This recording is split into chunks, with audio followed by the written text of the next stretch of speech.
With winter weather on the horizon, there is a storm brewing on this Friday night inside East Hickman County High School. It's the Crosstown Showdown, the night we've all been waiting for. It's the Hickman County Bulldogs against the East Hickman Eagles, coming your way on WNKX.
We are just over 2 minutes away from tip-off here in Lyles, Tennessee from East Hickman County High School, and it is one of the most anticipated games of the season. It's the Crosstown Showdown, the Eagles versus the Dogs, and Hickman County enters in tonight. First, it's the Lady Dogs, who come in tonight with a 16-5 record, 2-0 in the district, and they are coached by Gavin Gordon. And looking over at the East Hickman Lady Eagles, they enter in tonight over 500 as well with an 8-7 record, 1-1 in the district, and they're led by Coach Aaron Taylor, two well-respected coaches, two very cerebral coaches. It's going to be exciting. You will not want to miss a single second of this ball game here on WNKX, available on YouTube or the Access Tennessee app on Roku devices. I'm Josh Copley, and I will soon be joined, as always, by the coach, Ron Puckett. But right now, the floors have cleared, and we're about to have the national anthem and the introduction of our starting lineups.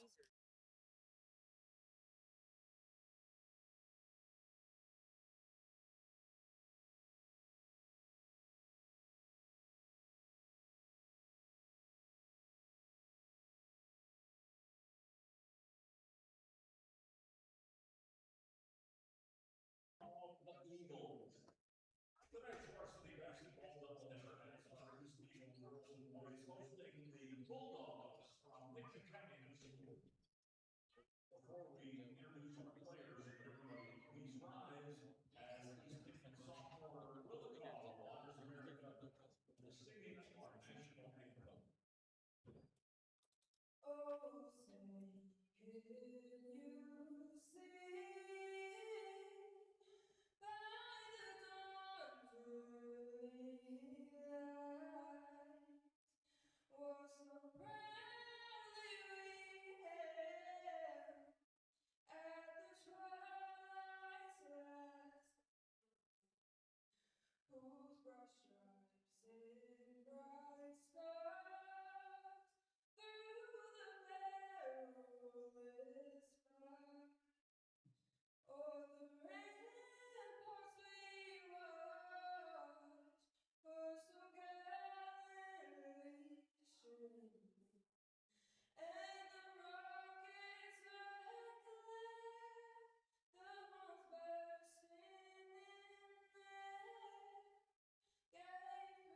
proof through the night that our flag was still there. Oh, say does that star-spangled banner yet wave o'er the land of the free and our home of the brave?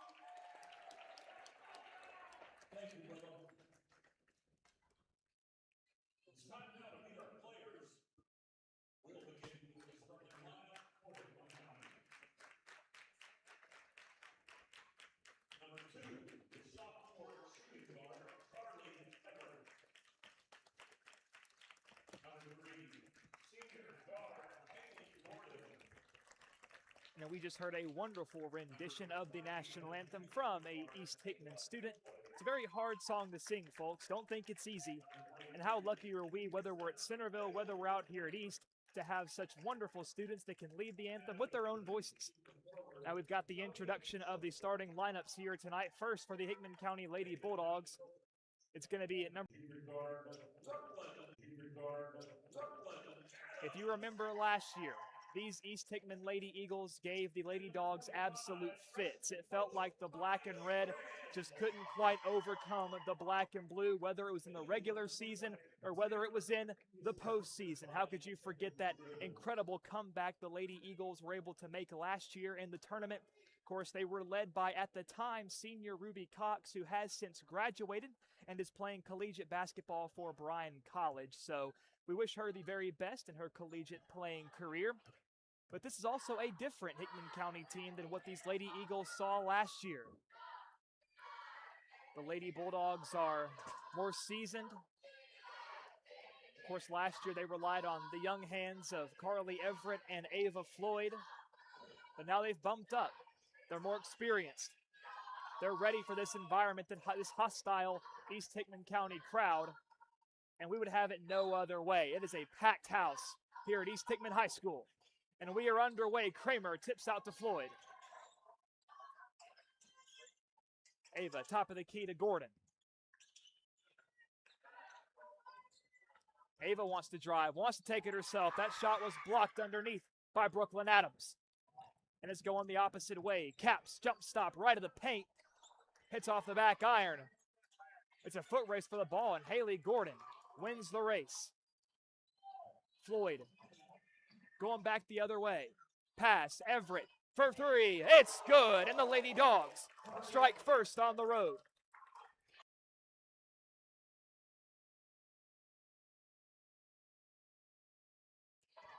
Now an early turnover. Floyd steps back, pokes it off the glass and in for two. So the Lady Dogs are surging here early. We know that Coach Gordon likes to run that fast tempo, and it's going to be about how much they can contain it. Can these Lady Eagles weather the early storm? The early Hickman County onslaught driving in. Brand blocked by Kramer. Great save almost by Brand, but her foot's going to hit the out-of-bounds line. And that's going to be Hickman County ball. Ron, welcome to the broadcast. So catch me up on who scored. So right now it's 5-0. The Lady Dogs are up over the Lady Eagles. In the two buckets, we saw a three-pointer from Carly Everett, and then we saw a two-point bucket from Ava Floyd. That ball's knocked out of bounds by Brand. Floyd pushing it down the left side. And Ron, we talked about at the start of the broadcast that this East Hickman Lady Eagle team, it gave this Lady Dog team a lot of problems last year, but these are two different teams this year. You know, each year, each team morphs, changes a little bit. The Lady Dogs this year are a little more aggressive team. They look to get to the rim, they look to attack, and they have shooters outside, which when we're shooting, it poses problems for defenses as Ava hits that free throw.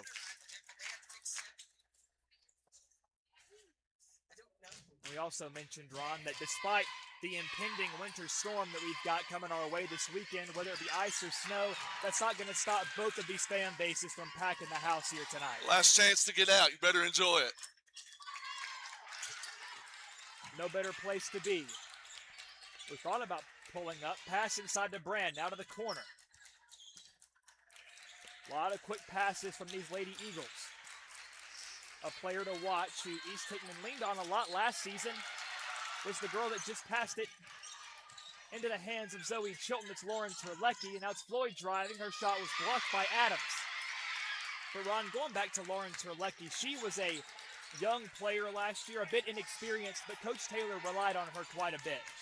Yeah, and she's a very solid player, very aggressive, does a lot of good things out on the floor. And a great pass by Everett to Chilton, and the Lady Dogs are rolling in Lyles. Off to a quick 8-0 run, 5:35 to go in the first quarter of play. Caps picks up her dribble, luckily finds Brand. Out to Terlecki.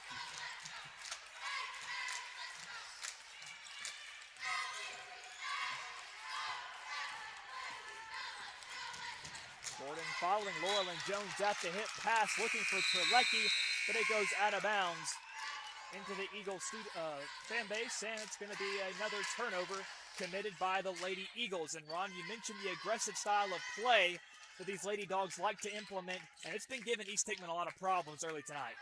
And one of the things you'll see with the subs that are coming in, with the Fisher twins coming in, they're going to be aggressive also. That's something the Bulldogs will have to match.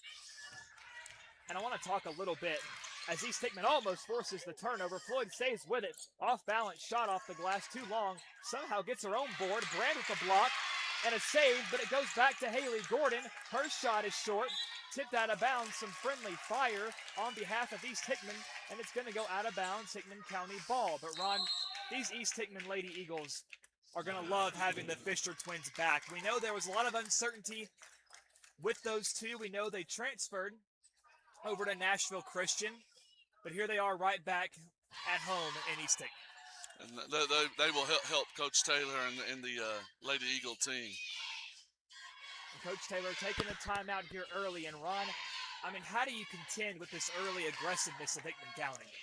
Well, you know, basketball is a game of runs. At some point, East is going to make a run. The Lady Dogs are going to have to respond. You saw us get up early the other night against, my mind went blank, Cheatham County. Cheatham County kept scrapping, kept fighting. So, you know, the Lady Dogs have to keep up the intensity. And something about this East Hickman County crosstown game, neither side's going to relent for all four quarters. Regardless of previous records or previous results, you may as well wipe those clean because these two are going to give it all they got here tonight. They get caps there on the foul as Kramer went up for a shot. That'll be two free throws on the way. Kramer knocks down the first.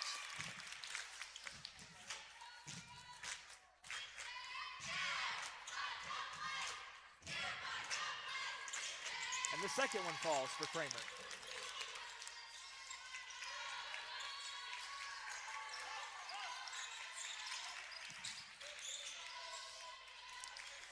Top of the key, Daddy Fisher just recently entered the game. Right on cue, as we mentioned, the Fisher twins. Bounce pass in the corner. Caps fires from three, and it's nothing but net for Kelsey Caps. So East Hickman finally breaks the 10-0 run. Coach Gordon frantically trying to get Floyd's attention. For that reason, had Haley Gordon wide open under the bucket. Coach Gordon not too pleased. If she sees her just a little bit earlier, that's 2 free points for the Lady Dogs. It was a little late. She was open a long time there. That's going the other way now. Down the floor, it's Fisher. Left-handed layup, no good. Kramer swats it out of bounds.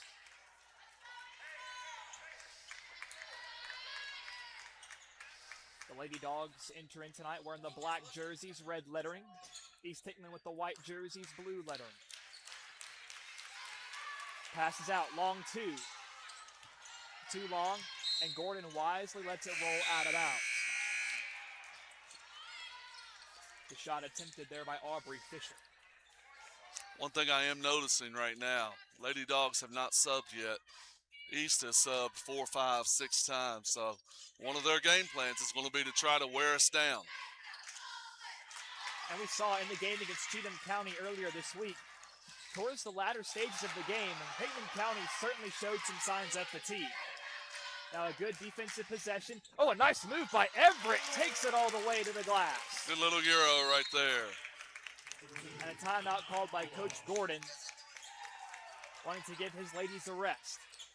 Now Coach Taylor tries to gather the troops to reassess and try to figure out this Hickman County offense and defense. The Lady Dogs have escaped a couple of layups. The Lady Eagles have missed 2 layups on their last 2 possessions, and those are things you don't want to give up.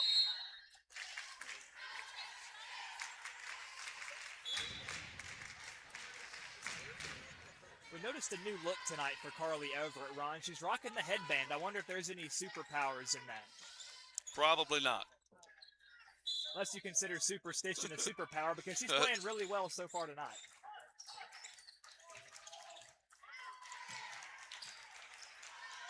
And Fisher fires from deep, kicks high and over the backboard.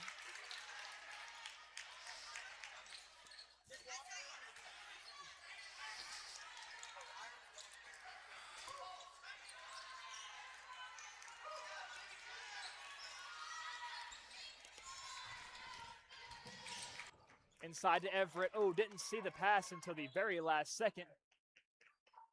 I might have caught her in the face.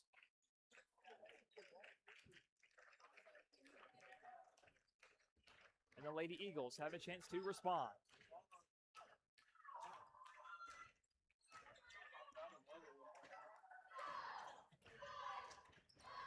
The ball inside, nobody home. Went off the hand of a Lady Dog. Perhaps Everett, but it could have been several girls underneath that it could have went out on. But either way, it's going to be Lady Eagle ball. That's Caps. Quick catch and release. Short.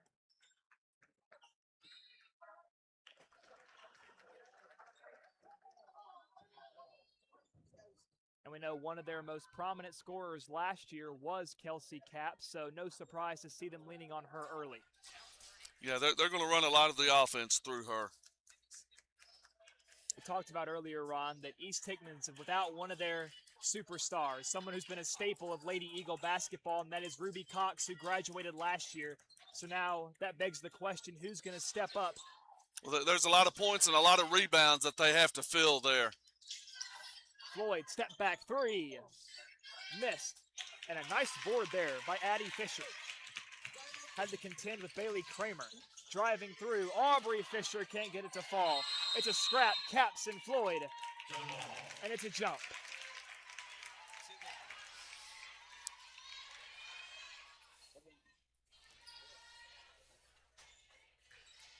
So, Ron, early on, these Lady Eagles have had some misfortune underneath the basket. Just unable to cap off on some relatively easy layups. And the Lady Dogs have to respond to that and take advantage of this and stretch the lead out right here. There's Chilton under the basket. She's fouled and one. Like that.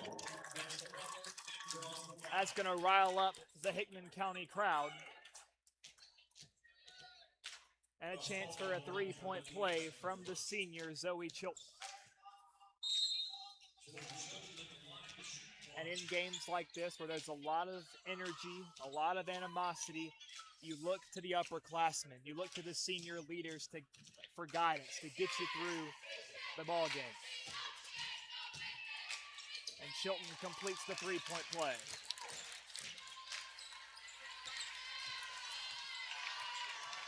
Down the right side, it's Fisher. Dribbles inside. Chilton crashed to help, forces Fisher back out. Oh, boy. Haley had a count right there. She just stuck with it. There's Aubrey Fisher. Deep three. It's good. You got to stay with her. She can hit that.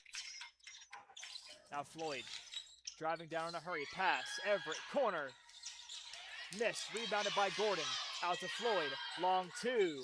Rattles off. There's Chilton underneath. Just flings it up. And Kramer secures the board, and they get it back outside the perimeter. Floyd drives. Contested layup. And there's Caps.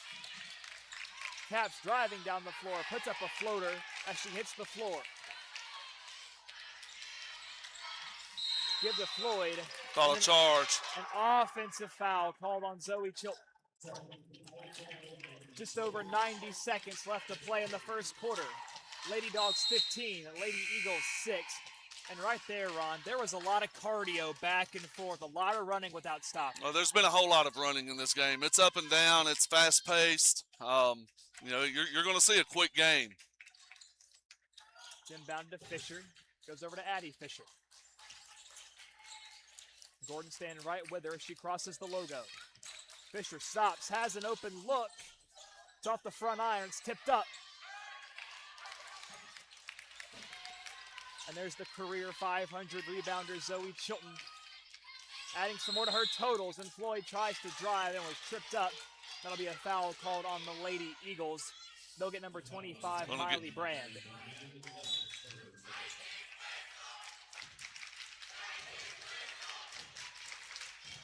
And Brooklyn Adams subbing out for the Lady Eagles. Back in is number 1, Laurelyn Jones. To the corner. Floats it inside, nobody home.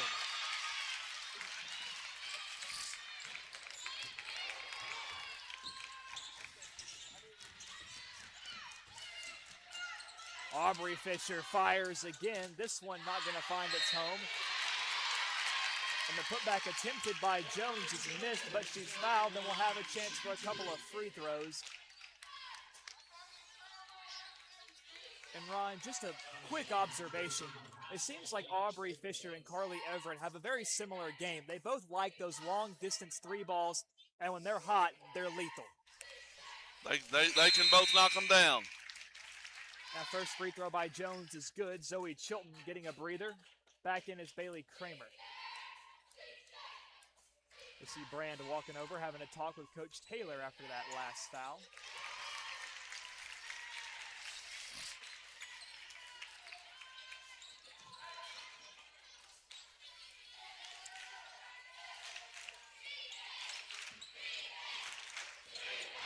Floyd drives, jump stop.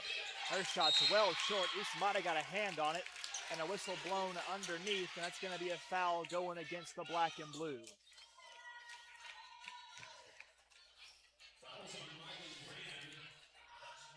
And again, that's Miley Brand. So, Ron, a couple of fouls within the last minute and a half on Brand, and that's someone that East Hickman can't afford to lose. Well, we have to stay aggressive. We have to be able to try to get to the rim like that. Try to put those girls. They're going to play aggressive defense, and you can draw fouls if you attack them.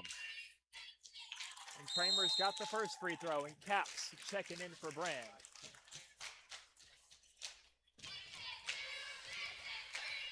Already the second trip to the line for Bailey Kramer tonight. That's her first miss in 4 attempts. Addie Fisher flying down the right side, gives back. And Aubrey Fisher usually pulls up from there, especially with nobody on her. Jones fires along too. That kicks off the iron. That's going to be rebounded by Kramer. So, Ron, a little bit strange to see Fisher not take that shot. I think they were wanting to set up an offense there, try to get something. And we've got 10 seconds left in the first quarter. Floyd drives, steps through, off the glass. It's a 2-point bucket. The Lady Eagles got to hurry, under 5 seconds. Fisher down the right side. She lets it fly. Oh, my goodness!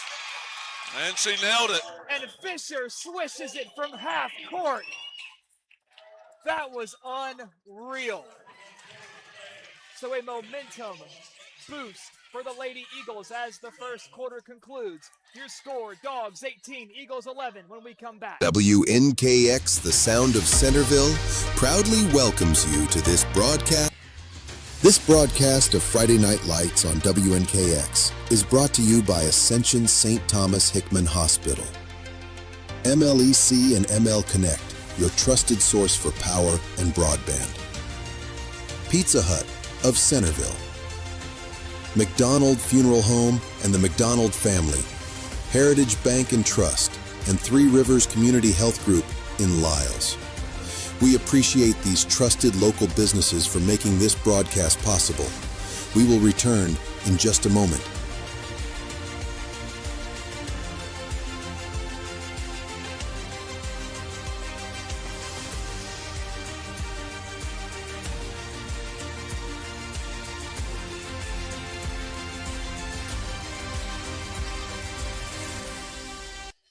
And welcome back to WNKX. I'm Josh Copley alongside the coach, Ron Puckett. Thank you for joining us on WNKX, whether it's YouTube, Facebook, or the Access Tennessee app, available on Roku devices. And we're just about ready for the second quarter after a thrilling ending to the first. East ended that quarter with a lot of momentum here. We'll see who can carry it into the second quarter. And Gordon tries a 3-ball, and that misses well to the right and shy of the rim. That's an air ball. And if you're the Dogs, you're hoping that doesn't deflate Gordon's confidence because she's someone you want taking shots. Well, Haley's still going to keep playing hard. That's one thing you don't have to worry about her. She just needs to shoot it in rhythm and shoot it quick. She kind of hesitated right there. And when she shoots it like that, out of rhythm, she's not going to hit those shots. She just needs to shoot it in rhythm. We see Tinley Davis on the floor now. Little floater from Jones, and one for the Lady Eagles. And so far, Ron, East Hickman has retained that momentum from the end of the first.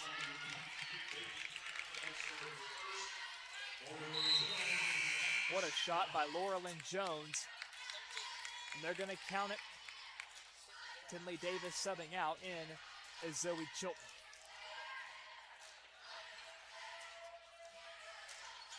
A high arcing free throw, and Jones completes the 3-point play. Got a 4-point game right now with 7.5 to go in the second quarter. Floyd wants to drive, kicks to Gordon. She fires. This one's on the money. Notice how she just shot that one. She didn't hesitate.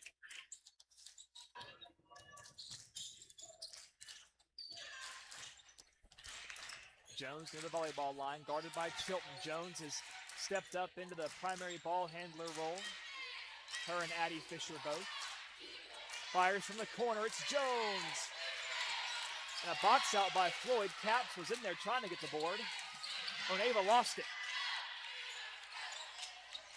And they're not going to call the over and back. Now, Ron, right there. It was tipped. So right there, it looked like it went off of Floyd's leg, but if it's tipped first, does that render that irrelevant if it goes off her body last, or how does that work? I don't know if the referee really knew who it went off of. Some referees will tell you that you have to have possession.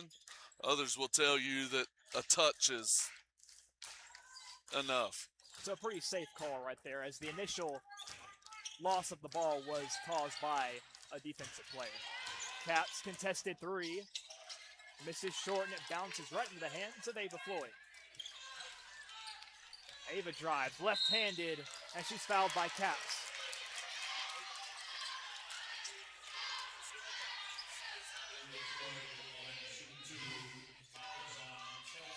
So East Hickman definitely taking a more physical approach, trying to shut down the Hickman County offense. So right now we've got 2 fouls on Caps. We've got 2 fouls on Brand.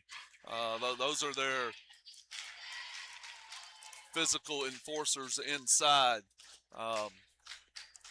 Keep attacking. The first free throw by Floyd was good. This one rolls in. 23-14, Lady Dogs ahead in the first half. Jones gives left, off the hands of Fisher, and somehow stays with it. Nice effort. Goes right to Terlecki. Terlecki dribbles in. 2-point ball is up, and Aubrey Fisher with a nice save. Brooklyn Adams pulls from 2, well short. Not enough mustard on that one. Zoe Chilton taking it up, gives right to Floyd, and Ava's good from 3. Lady Eagles are taking a lot of quick shots right now. I'm not sure if that's the game plan or... I think what's important is if you're the Lady Eagles, you have time. It's just the second quarter. You don't have to play super desperate by any means. Caps inside, wants to take it herself. Little scoop layup there, left-handed attempted. It's not going to go, but she will head to the line. Good move to the left right there. Ava's got to be a little smarter and not reach across trying to knock that out. That's an easy call.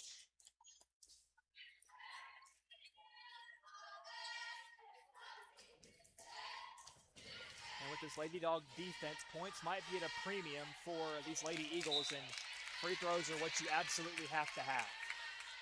Rachel Puckett checking in for the first time tonight, subbing in for number 3, Haley Gordon.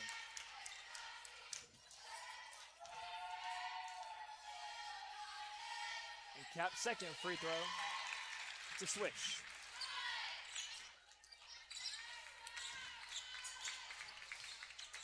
Floyd dribbles in left, steps all the way through. The right-handed shot pushes it up off the backboard for 2. Big gap right there.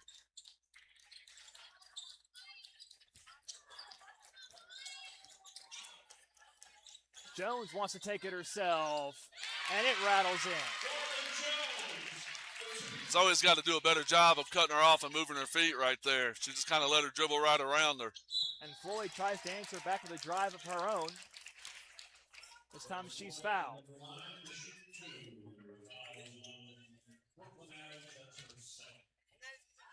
So Jones and Floyd going band for band, it seems. Just who can have more success driving the ball inside, drawing those fouls, getting those layups to fall, or those floaters even. And Adams and Caps subbing out. Back in is Fisher and Brand for the Lady Eagles. Coach Gordon's asking Zoe to guard a guard quite a ways from the goal, and that's going to be kind of difficult for her. Make that 30 points for the Lady Dogs after the Floyd free throws. Jones dribbles in, now takes it back out, hands to Addie Fisher. Aubrey Fisher in the corner, open look, the southpaw fires. Close but no cigar, rebounded by Chilton, then an errant pass. Looking for Everett, knocked out of bounds by Jones, just narrowly avoiding the turnover. Got fortunate right there.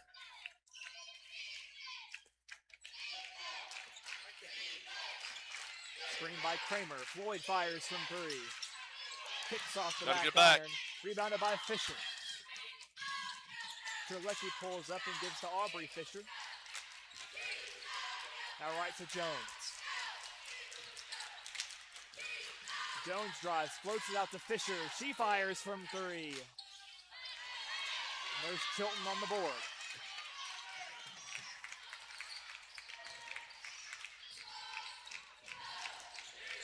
Kramer pump fakes from 3. We know she can hit some from that range if she needs to. Ooh, and Puckett trying to get out to Floyd. Has it taken away by Fisher. She wants to go all the way home, but can't.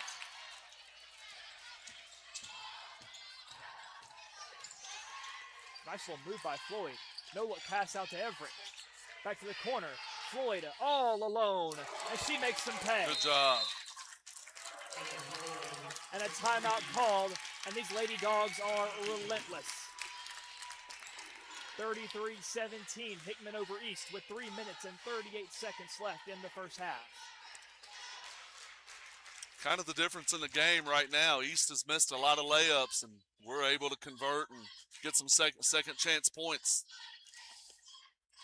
And early in this game, that's really a nightmare scenario for East Hickman. Now, we know, based on past matchups, East Hickman doesn't play worse by any means when they're behind. I think they almost like having that motivation. They're going to play one style. They're going to play hard no matter if they're up 16 or down 16. If you remember at our place last year, we were up 20 at halftime, and they came back and beat us. So, you know, being down big is nothing new to them. They're going to keep playing with intensity. They have confidence from last year that they can do that. And in order for the Lady Dogs to finish this out, they're going to have to keep playing consistent defense and consistent offense. Well, and if you're the Lady Dogs, you know you're up against a lot of talent and you're up against a really, really good coach. Yep.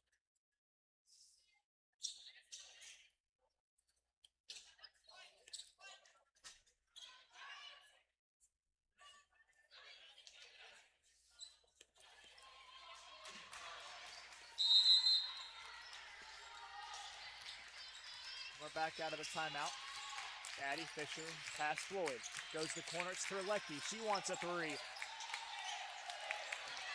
And again, just not able to get these shots to fall. The Dogs trying to push the envelope. She just got hammered. It's Chilton off balance, a lot of contact, no call.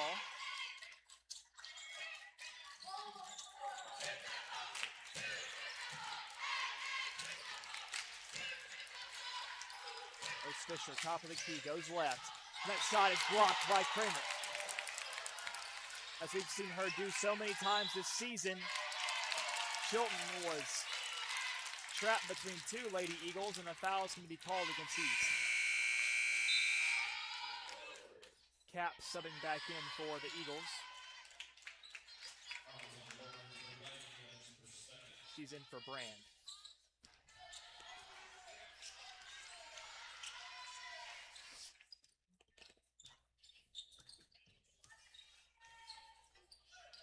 Goes right to Gordon. Chilton looking for somebody, and a nice effort there by Fisher to force the jump. And the possession arrow will favor Hickman County. Good attack there by Fisher.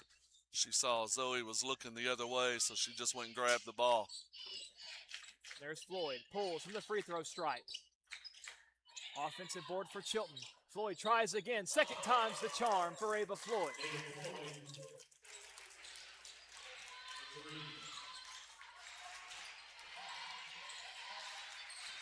Jones working with Everett. Goes left, deep three, and Kramer got a hand on it. Another block for number 23. Gordon fires up to Floyd. Ava pulls from downtown and rattles out. And Chilton tries from three. High off the board. Rebounded by Kramer. Left-handed shot goes up and in.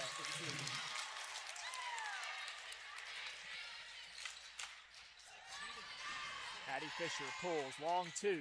Good. That's a big two there from Fisher, answering back. But it's going to take a lot of chaining those together to get back into this one. 38-19. Lady Dogs ahead. Under 2 minutes remain in the first half. Pass inside to Chilton. Kramer goes left, and Terlecki jumps it, knocks it out of bounds. And Terlecki trying to plead her case to Coach Taylor.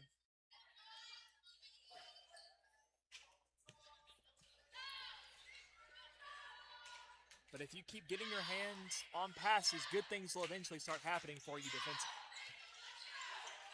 Floyd dribbles inside, picks up her dribble, nice fires pass. to an open Chilton, and that's going to be an easy two.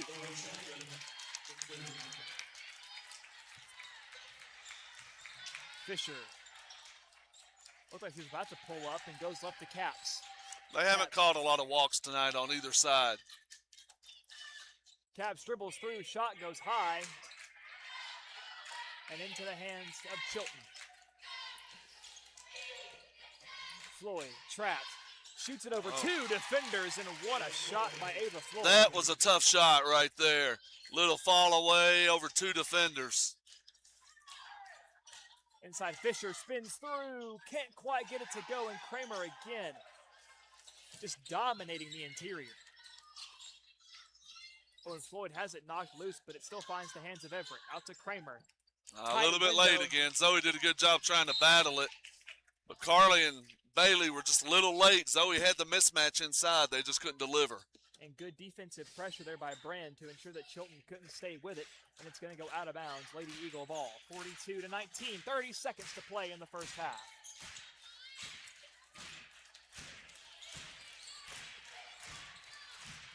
In the corner. 3-ball on the way. There goes Gordon. Pulls They're going to call up. that walk. I believe that's our first walk called of the night.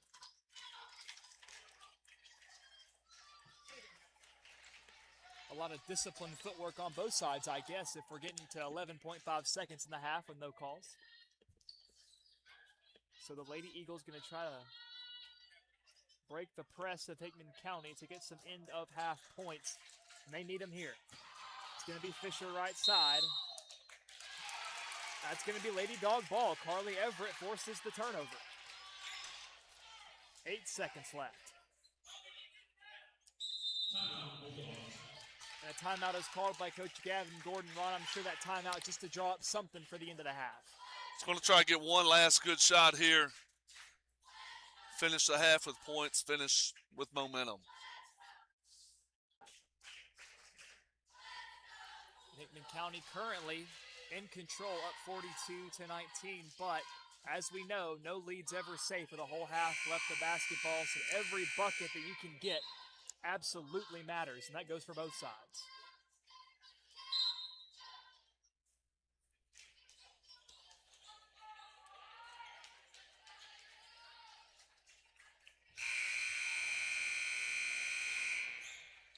There's a reason both of these teams are above 500, both very talented, very good teams. They can beat anybody on any given night. Inbounded. Clock runs. Little back Chilton screen fires for a Ava bullet. to get the layup. Floyd, reverse layup goes. 3 seconds. Nice little set right there. See if Does Fisher have another prayer in her? But she was well guarded by Gordon. she was going to try, but the clock ran out. And that is how the first half will end. Your score, Lady Dogs 44, Lady Eagles 19. Still a whole half left in the Crosstown Showdown. We're going to step away for a break. Get yourself refreshed. Get yourself rested. We got a whole half still coming on WNKX. This broadcast of Friday Night Lights on WNKX is brought to you by Ascension St. Thomas Hickman Hospital. MLEC and ML Connect, your trusted source for power and broadband. Pizza Hut of Centerville. McDonald Funeral Home and the McDonald Family. Heritage Bank and Trust and Three Rivers Community Health Group in Lyles. We appreciate these trusted local businesses for making this broadcast possible. We will return in just a moment.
And welcome back to WNKX. We are just over 4 minutes away from resuming with the second half in our opening contest tonight between the Hickman County Lady Bulldogs and the East Hickman County Lady Eagles.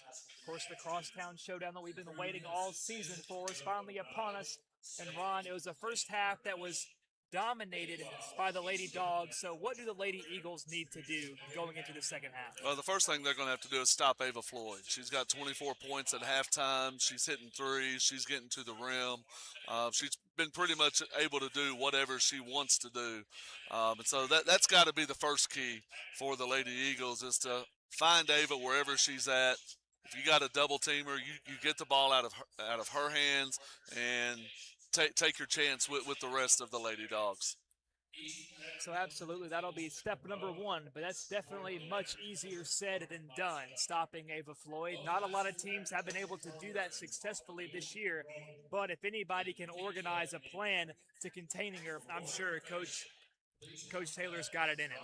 I'm sure that's what he's talking about right now. So now looking over at the East Hickman side of things on the stat sheet, now, it was not a very high-scoring first half for these Lady Eagles. They leaned a lot on a freshman, Ron. They got a lot of shots. They missed a lot of layups. They got out in transition at times, but they missed a lot of layups, which was uncharacteristic of them. So your scoring kind of reflects that.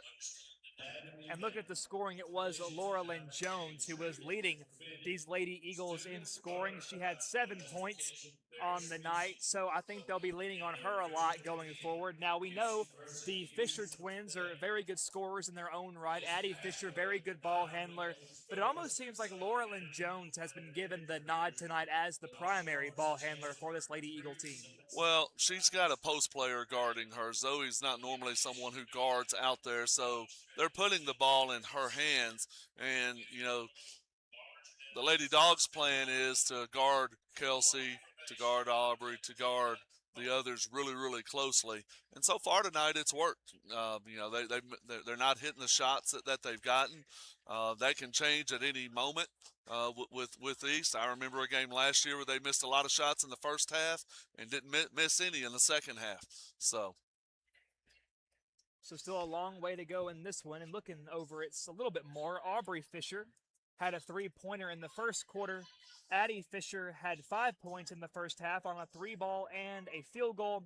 Kelsey Capps had a 3-ball in the first quarter and a made free throw in the second quarter, giving her 4 points on the half. So again, just not a whole lot of scoring going on for the Lady Eagles. 11 points in the first quarter, 8 points in the second. And if you compare that to the Lady Dogs' scoring totals, I mean, the margin is substantial, but the good thing about basketball is you play 4 quarters. Well, that second quarter was huge because the Lady Dogs scored 26 in that second quarter to East Hickman's 8 points. And so that second quarter was really the deciding quarter for the lead that we have right now. And before we resume action, we do want to give a very special shout out and give a bit of recognition to the late Greg McCord, who was honored at halftime here tonight by Hickman County Schools.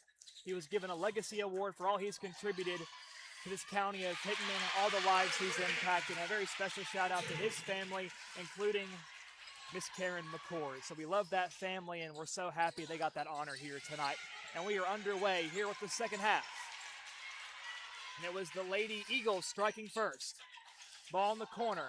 On the way, it's Adams. Rolls off the front of the rim and into the hands of Everett. Gordon. Inside. Goes to Chilton. Everett. Deep three.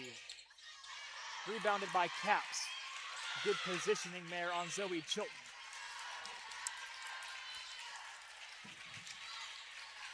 There she is again. Jones passes left. Terlecki fires from 3, misses right, but it falls right into the hands of a teammate, the Brooklyn Adams, for 2. So, Ron, does that technically count as an assist? No, that's an offensive rebound. Floyd drives, misses, fires a bullet, and that pass had some heat on it. Brand was screaming at Terlecki, go, run it down, but Miley's got quite an arm. She's been a softball player, too. She's strong. So perhaps a missed opportunity there for the Lady Eagles. Floyd, Everett to Kramer. Kramer guarded closely by Brand. No room to back down. Floyd, top of the key. Kicks to Everett. Head fake. Drives. Steps through. Shot goes up. Missed. Rebounded by Kramer. 2 points for the Lady Dogs.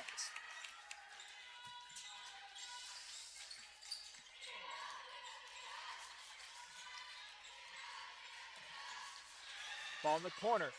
Kramer's got the takeaway. Now it's Everett. Bounce pass to Chilton. 2-on-1. And she's fouled. It's going to be Cap's third foul, I believe.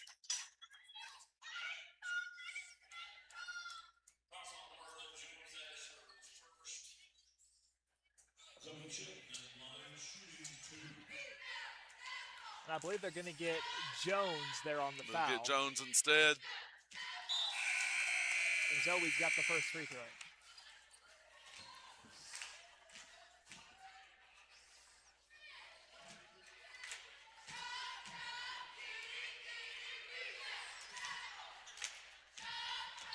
And Zoe's got both. And Ron, that's almost been where Zoe's been most valuable this year when she's not on the defensive side of the ball.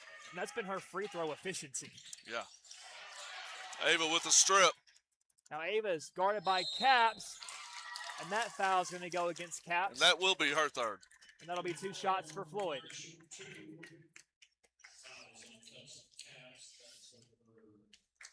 Lady Dogs coming out, keeping up the defensive pressure right now. And Ron, in that first half, we saw Caps and Brand, they were almost subbing in and out for each other, but now we see them both on the floor at the same time. So it seems like Coach Taylor really upping the physicality here in this half.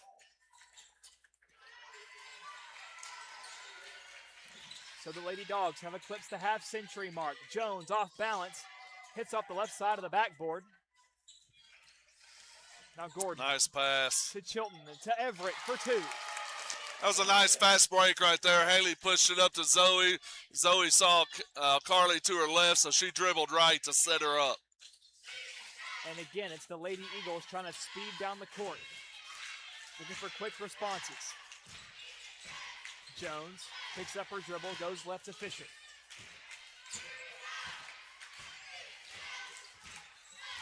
Pass right, it's Adams. Screen by Caps. Adams dribbles in, pulls. Low line drive shot. Brand got a tip on it. Everett tries to save it. But she's going to hit the baseline before she can pass the ball out. It's going to be white ball.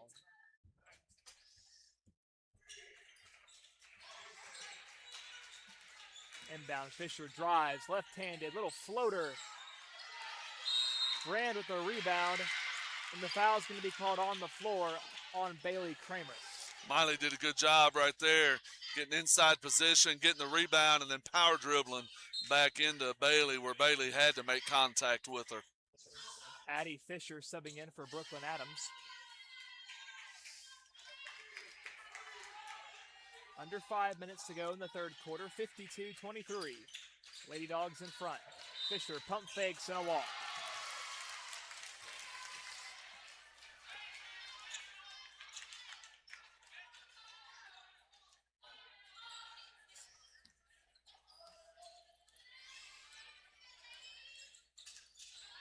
Everett fires from deep, and it's good. Good to see Carly hitting that. That'll make it easier on Ava. Fisher now goes right. Hands off to Jones. Screen by That's Brand. an illegal screen. A very physical bump right there on Brand, and that'll be her third or fourth.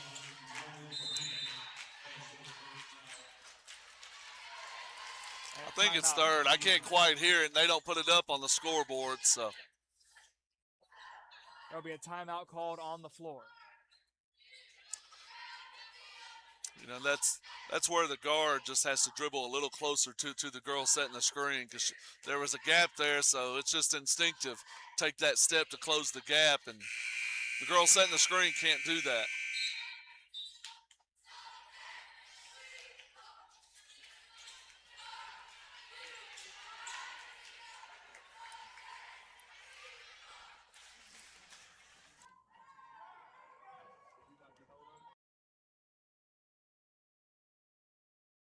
So out of the timeout, it'll be Chilton to Floyd.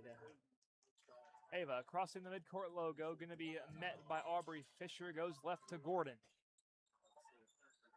Up top to Zoe Chilton, bounce past Floyd. Ava looking, gives to Everett in the corner. Dribbles, picks it up, floats it, pinpoint pass to Kramer. Shot goes up, contested by Caps and Brand. And East Hickman denies the Lady Dogs some points. Brand to Caps from three. Missed, and Floyd going for the rebound. Staying with it. Fisher comes in from behind, knocks it loose. Ava hangs with it again. Zoe Chilton, wide open three. Rolls out, loose ball picked up by Jones.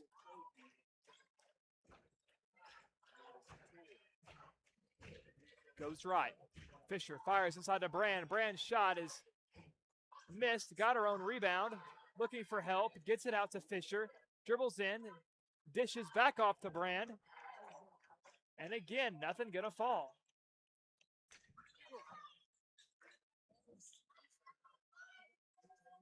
In the corner, it's Gordon.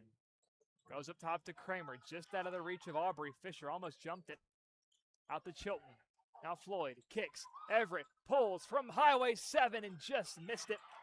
Rebounded by the Lady Eagles. Fisher trapped in the corner. Nice job getting that out to Caps. Now Caps flying down the floor.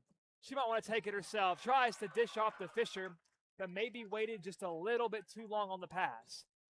Kramer, right elbow, goes to Floyd. Left elbow, knocks down the two. 57-23. Lady Dogs wide in the gap. Pushing the ball down the floor. Gordon, couldn't quite save it. Her foot on the baseline. The official right there to call it.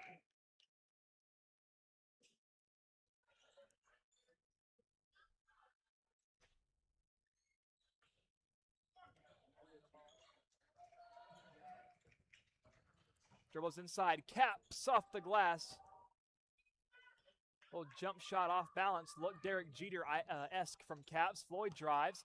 Can't get it to go. Got her own rebound.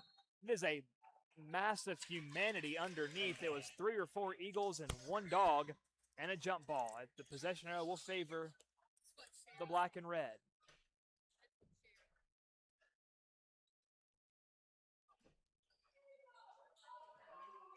Floyd looking for somebody. Fires it out to Everett. Everett hands to Chilton.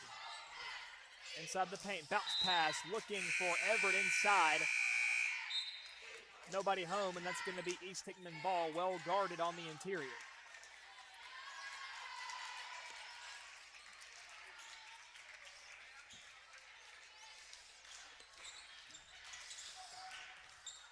There goes Jones, right side.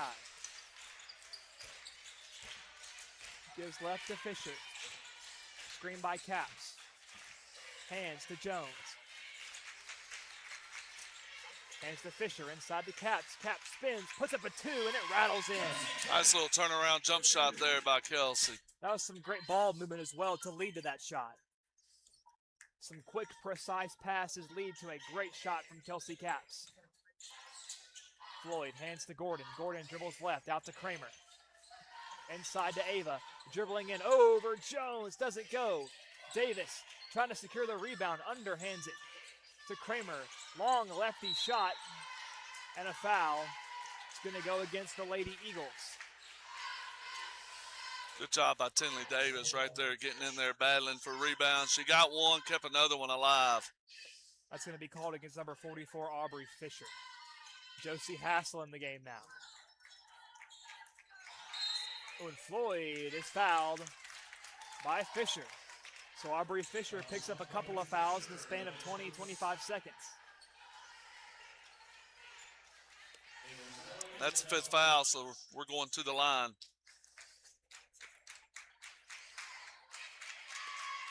And Ava knocks down the first.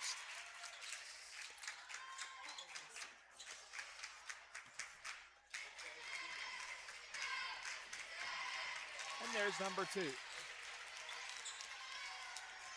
Under a minute and a half to go in the third quarter. 59-25. Bounce pass out. Dribbling in, nice move, tries to take it all the way, and she's fouled. They might get Kramer for it. It's going to be either Kramer or Hassel. And got Kramer. it's going to be Kramer. That's going to be 2 shots for Addie Fisher.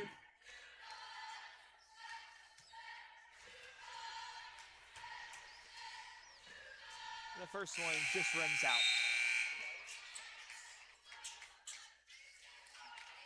Gordon and Kramer subbing out. Chilton and Everett back in for the Lady Dogs.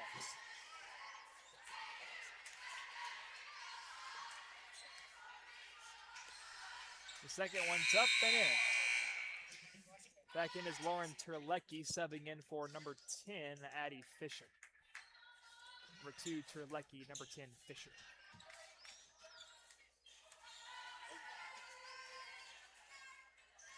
It's Floyd, top of the key. Gets out to Everett. Everett bounce pass inside, looking for Davis, and it goes off the shin of Tinley. That's going to be a Lady Eagle possession. 60 seconds now to play in the third.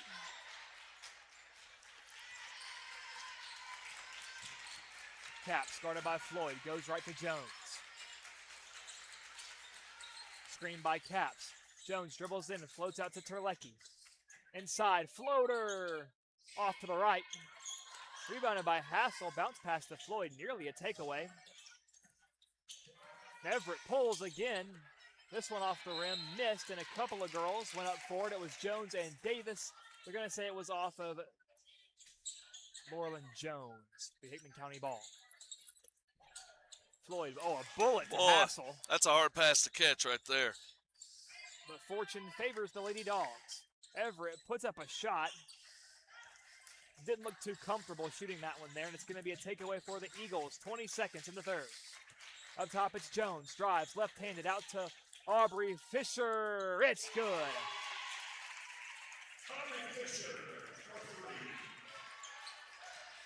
The Lady Eagles still down by 30. 5 seconds left in the third. Floyd pulls short off the rim. There's Aubrey Fisher on the rebound. And time will expire in our third quarter. 8 minutes to go to determine a winner in our first matchup of the Crosstown Showdown on this Friday evening. As it stands, Lady Dogs 59, Lady Eagles 29 when we come back. This broadcast of Friday Night Lights on WNKX is brought to you by Ascension St. Thomas Hickman Hospital. MLEC and ML Connect, your trusted source for power and broadband. Pizza Hut of Centerville. McDonald Funeral Home and the McDonald Family. Heritage Bank and Trust, and Three Rivers Community Health Group in Lyles. We appreciate these trusted local businesses for making this broadcast possible. We will return in just a moment.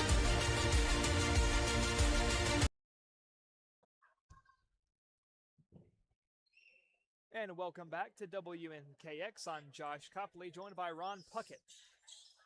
Got one more quarter to go in this girls' game.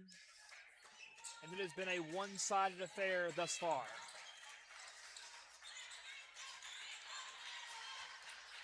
Screen set by Beecham. Pass to Fisher. Pump fake, pulls, long two, tries to bank it in, but the bank is closed at this given time. It's going to be rebounded by the Lady Dogs. High pass corralled by Gordon inside to Chilton. Zoe spins, blocked. But a foul is going to be called on McKaylee Beecham.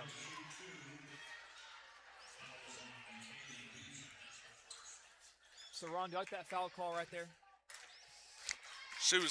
Zoe made a nice shoulder fake to the inside, came back around, and she was kind of moving under hers where she got that foul called, I think. And Chilton knocks down the first.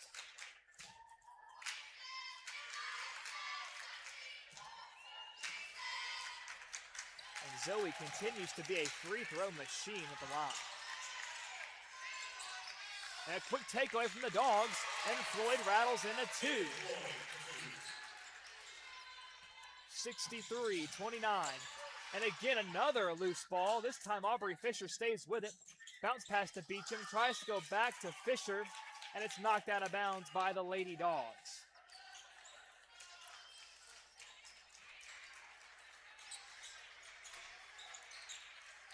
Fisher back to the corner. Jones driving in a floater, rolls off the front of the rim. Just nothing really falling for the Lady Eagles tonight. And they've had some good looks. It's all bouncing off the rim tonight. And you know, nights like tonight happen, but if you're the Lady Eagles, you're wondering why did it have to be tonight?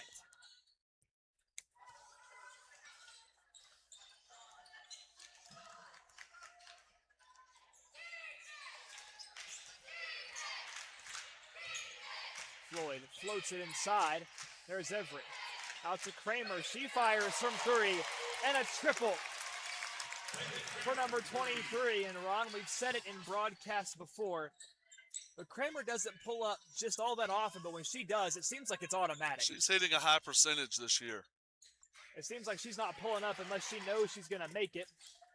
And Kramer got a hand on that pass, and it forces East Hickman to reassess. Fisher dribbles right. Thought about pulling up, did Terlecki. Dribbles in, tries the two. Just too much traffic. Gordon looking for help and has Kramer. Hands back to Gordon. Now to Everett. Fires a bullet to Chilton. Beecham got a hand on it. Zoe puts it up, falling away. That's going to be well off to the left. There's Kelsey Capps. Capps drive, steps, blocked by Kramer. Kramer with several blocks tonight. Everett pulls from the right elbow, not falling.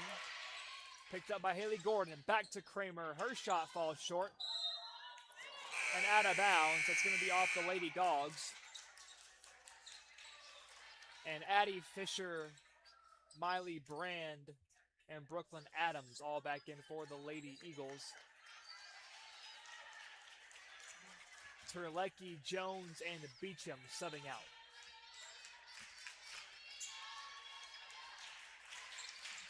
Addie wants to drive. Whistle and a jump ball. One side wanted the foul, one side wanted the walk, so the officials say jump ball. We'll go jump ball. It's a safe call. We got 5 minutes left to go in this one. We're in the fourth quarter. Kramer hands to Floyd.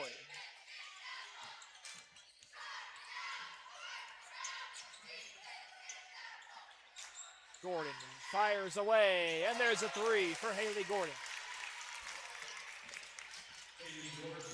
Lady Dogs seem to have all facets working tonight. Oh, look at Gordon knocking it loose, keeping it alive. And there's Floyd, but knocked away. There's Brandon Fisher in pursuit. They look up. Oh, and the pass just left of Capps.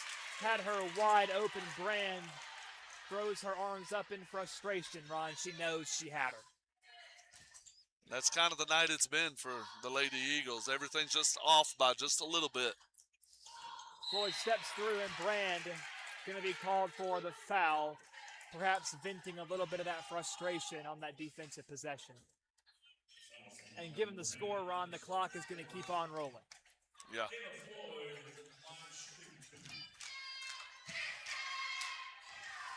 Ava's got the first free throw. The Lady Dogs have eclipsed 70 points tonight.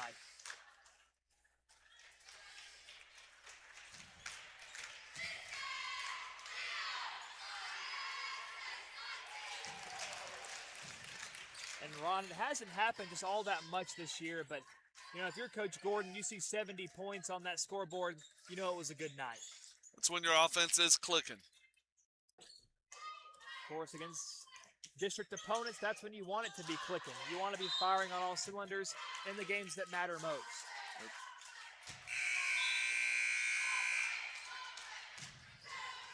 These Lady Bulldogs are looking to cap off a pretty successful week. It's been a two-game stretch for them. Of course, had Cheatham County earlier in the week and then had the East Hickman Lady Eagles, of course, tonight. Two very tough opponents. Two teams that have given these Lady Dogs troubles in the past. So Hickman County looking to exercise two demons in 1 week. And they've done it. Under 3 minutes with a clock that's going to keep on rolling. And if you're East Hickman, it's just about developing good habits going into your next game. You want to have some kind of momentum with you. Brand wants to drive through. And that layup didn't fall. She crashes in quickly. Going to be called for the foul. And I believe that's going to be number 5 on Miley Brand, and that'll be it for her this evening. Back in is McKaylee Beecham taking her place.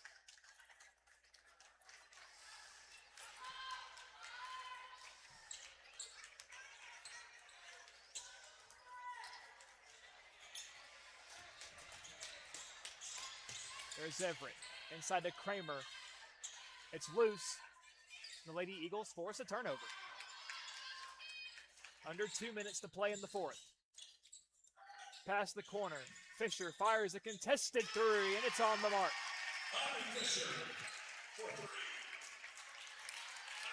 Timeout called by Coach Gordon.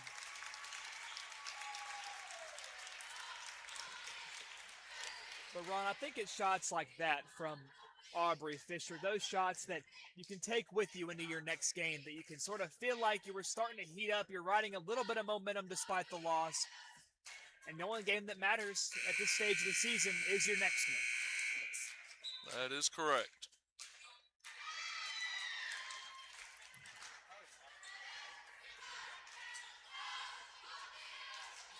Now, of course, when your next game is, remains to be seen. We'll see what the weather says about that.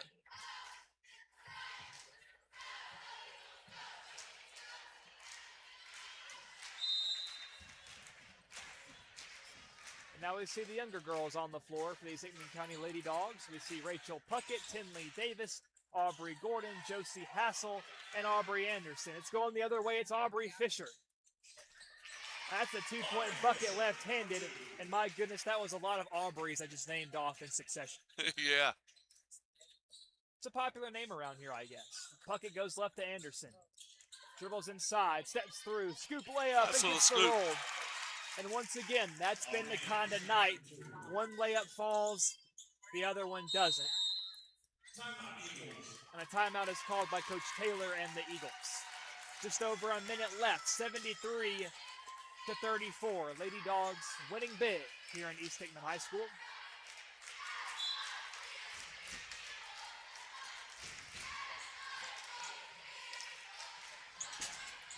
And we see some substitutions on that east side as well.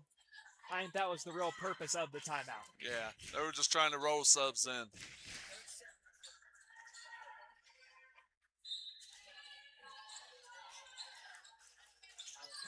We see number 3, Lacey Woodard. Number 5, Mia Elizanato. Number 22, McKaylee Beecham. Number 15, Candace Cochran.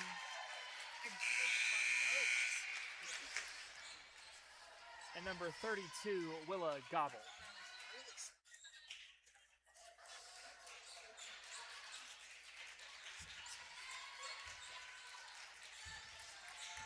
I'm sure these young guns on the floor always appreciate the minutes in a district game.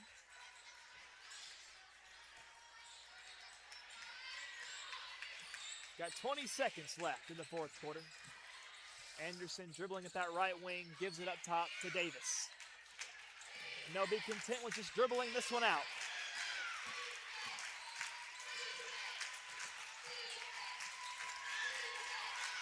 Five seconds.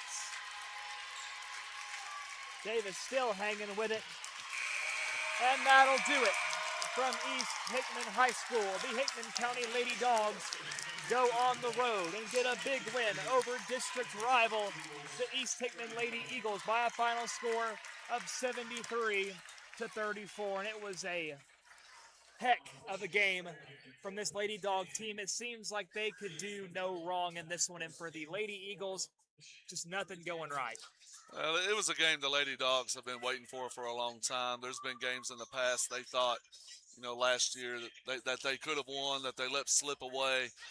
And tonight they made sure that this one didn't slip away. And whether you were watching as an Eagle fan or whether you were watching as a Bulldog fan, we appreciate your viewership and support all the same. We're proud of all these young players and coaches tonight.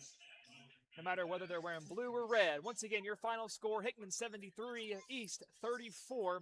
And we've got one more game coming your way here on WNKX. It's the boys' game, and it might be cold outside, but I promise you it's going to heat up awfully quick in this gym. I promise you won't want to miss it. The Lady Dogs improve to 17-5, 3-0 in the district. East Hickman falls to 8-8, 1-2 in the district. East Hickman goes on the road, weather pending, to Cheatham County on Tuesday, January 27th, and these Lady Dogs get a whole week off. They're not in action until next Friday, January 30th, where they'll be hosting Riverside. So, folks, Ron and I will step away for a few moments. When we come back, it's the boys' game on WNKX.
If you're just now joining us, welcome to WNKX Live on YouTube, Facebook, or the Access Tennessee app, available on Roku devices.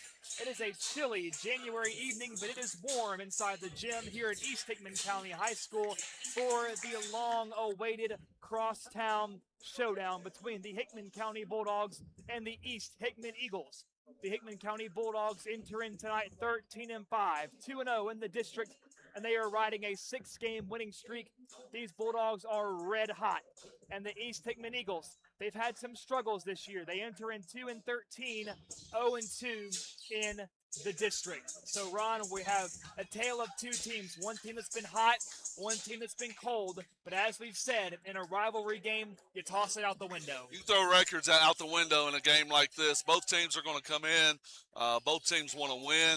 A lot of times, if you're the favored team, it's even more dangerous because if the underdog ends up beating you that night, you know, that's made their week. That's made their month right there.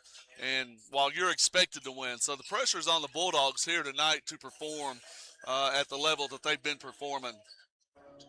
And even though you might have the better record, there's still going to be a lot of obstacles to overcome this year if you are the Hickman County Bulldogs, at least tonight, because you're going into a hostile gym. It's all about how can the Bulldogs handle this raucous East Hickman fan base. Now, a lot of these guys are used to that, but you've got younger guys like Jack Floyd, who's been getting some minutes as of late. If he sees the court here tonight as a freshman, how does he handle the noise?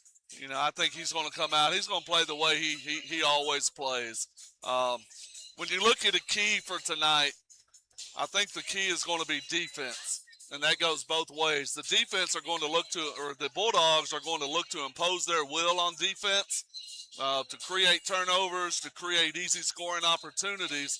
And on the flip side of that, the Eagles, if they can counteract that, not make turnovers, get some easy shots, get some easy points, then all of a sudden they're flipping the tables and putting that pressure on the Dogs. So the key tonight is going to be, can the Bulldogs apply pressure? And also, something that should be noted is that this year, while East Hickman has lost some senior talent from last year, we know Hobbs has now since the part of the program, and he was a big part of their offense last year and their defense. He was an interior monster. He was great on both ends. So now how do they adjust when Nathan Hobbs isn't out there? Well, you don't replace someone like Nathan Hobbs. He was a rebounder. He was going to get you 12, 15 every night. He was able to get in double digits and scoring. So, you know, he's a guy you just don't replace. So, you know, that. And it's definitely been a test for both these guys and girls of East Hickman. Of course, the girls lost Ruby Cox, and now the guys have lost Nathan Hobbs, and it's all about finding your identity without those players. And we're about to find out how the East Hickman boys do here tonight. And they also, Ron, are coming in tonight with a new head coach. And that's always, anytime you have a head coach, there's always going to be a period of adjustment, a period of learning what the coach expects of you. And so that's something that, you know, East Hickman is undergoing right now. So now we've got an introduction of our starting lineups taking place. First, for the Hickman County Bulldogs, wearing those oh-so-bright red jerseys with the black lettering, it's number 1, senior Dylan Qualls. Number 2, junior Braden Brown. Number 3, senior Tim Puckett. Number 4, senior Will McDonald. And number 25, senior, the center, Tyler McKinnon. You know, Tyler, we talked to Coach Dawson after the Cheatham County game, and he said that the reason Tyler departed early to the locker room in that first half, he had a little bit of problem in his shoulder. He popped his shoulder out, had to pop it back in, get back to work. So we know it's not been an easy last few games for Tyler McKinnon since suffering that torn labrum. But we know he has not been playing anything less than his absolute hardest on the floor. Well, Tyler's giving everything he's got to his team right now. It's something he's going to have to fight through for the rest of this year. But I love the energy and the effort he's putting out there right now. And looking over at the East Hickman starting lineup, it's number 2, senior Braxton Hill, number 3, junior Silas Quillen, number 4, junior Weston Stiles, number 5, junior Chase Turpin, and number 22, sophomore Dwayne Lampley. So, Ron, what jumps out to me about that East Hickman starting 5, one senior. So they've got a lot of guys that are going to be coming back next year, a lot to build on if you're this East Hickman program. And they've got a really good 8th grade group that's coming up also. So they've got some younger players that, you know, the coach is trying to just kind of mold and gel into a successful unit. Seeing both styles on the same floor is going to be fun next year, of course. Weston Styles at the high school level, of course, Wyatt Styles, the 8th grader. A lot of talent in that East Hickman 8th grade class, and they should be hopeful for what the future holds, but they're not worried about the future. They're worried about right now. It's Dogs, it's Eagles, it's underway. And McKinnon tips it to Brown. Qualls inside to McKinnon, starts it early with a one-handed jam. That's Ron, a pretty good way to start a game. I was going to say that's one way to get things underway. The crowd, as if they needed any more reason to be energized. Another shot in the arm there. Hill gives left, three-pointer on the way, off the front iron. Lampley gives out to the corner. Dribbles inside, spins, steps through, off the glass, missed. Rebounded by Turpin. Bulldogs are going to have to go rebound. They got out-rebounded by a smaller team right there. Just turning and watching, not really putting a body on them and going.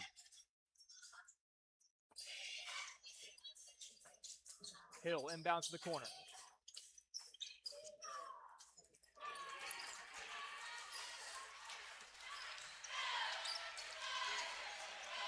Quillen steps through, a lot of contact and a foul called on the Bulldogs.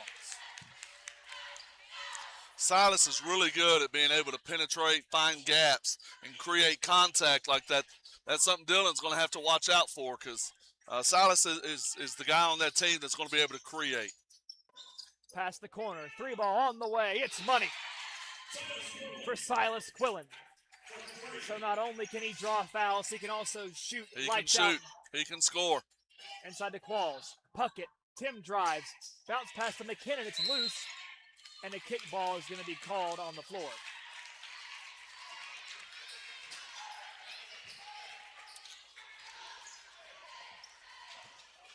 So 3-2. Eagles ahead. Just over a minute has gone by from East Hickman High School. Hill goes left, driving his Lampley, looks for Turpin in the corner, and it goes out of bounds. So it looked like they had Chase Turpin open in that corner, just not a great passing window to get that into. They've run that play twice now, and the Dogs are not communicating. I don't know if they're wanting to switch on that, but they're not communicating the screen or the switch. Brown goes over to Qualls, back to Brown. BB fires from three. It's good.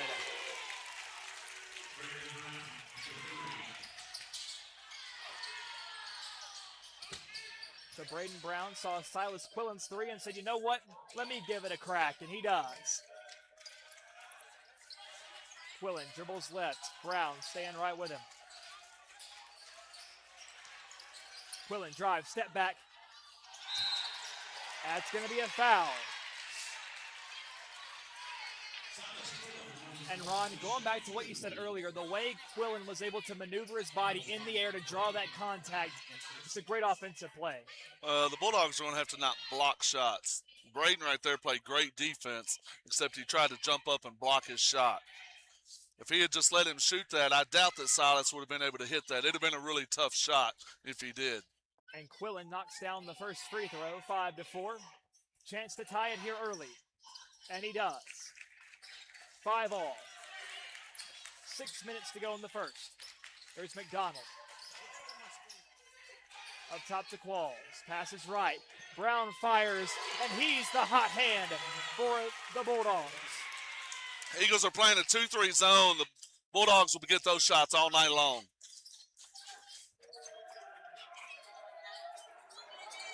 Quillen goes left. Lampley. Quick pass to Hill. Ball in the corner. Quillen. Hill fires three over Qualls.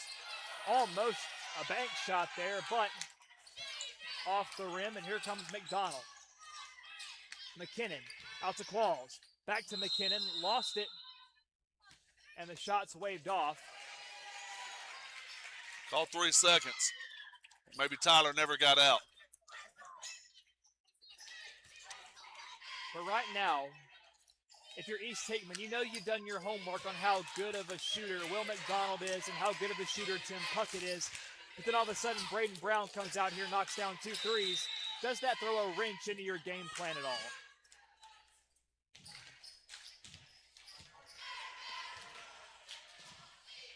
Give another whistle down here. I don't know. They've got a player running off. I don't know if he had blood on him or what.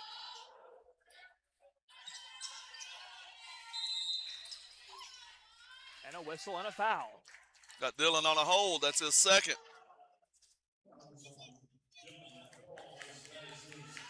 Now, Ron, given the nature of this rivalry game, do you think the officials are going to be a bit more ticky-tacky to avoid any kind of physical outbreaks? I mean, I would hope they would start the game calling the way they normally call.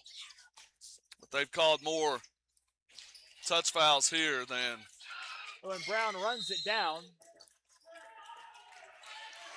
and they're going to say that went off the leg of Weston Stiles. A lot of boos here in East Hickman High School. Good hustle there by Braden Brown. Now, Ron, right there, that pass actually was tipped by an East player on the right side of the floor. So But he didn't have control. So even if he touches it, it's not an over-the-back violation. Yeah. Pass. Brown tries again. Misses short, but there's Brody Worley. And it's knocked out of bounds by Weston Stiles.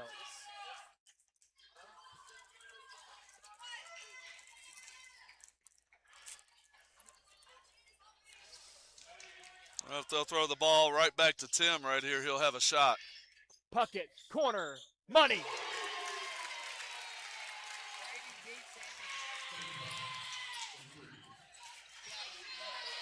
Good recognition there by Braden. The Dogs have been living in three-point land here tonight. Braden Brown knocking down a couple, and Tim Puckett joining the party. That's out of bounds. That's Bulldog ball. Goes off the leg of Stiles. Actually, I think it was off Quillen. He dribbled right off his own leg. Timeout by the Eagles. So after a back and forth first minute or two, Hickman County has hit some shots. They've had some successful defensive possessions. They now lead by 6, 11-5. And offensively, if East decides to stay in that 2-3 zone, hitting that outside shot's going to be key. You're going to be able to move the ball around, get it wherever you want. Also, what the Bulldogs started off in with that little high-low action could work on that too. They kind of adjusted to that, but then you see the open shots happening outside. Well, offensively, Hickman County's already been showing how dynamic they are. Their ability to shoot from beyond the three-point line, but also how willing they are to drive it inside, feed their guys on the interior. Well, right now our offense is a dunk and 3 threes. So they're kind of matching out into, I don't know if it's a man-to-man. It looks more like a 3-2 zone, really. There's Worley pulls mid-range too. Rebounded by Stiles. Stiles spins through, looking to give to somebody. McDonald knocks it free, and he's got the turnover. And a quick foul called on Stiles. Will came from behind, kind of double-teamed him while he was pivoting and was able to steal that ball from him.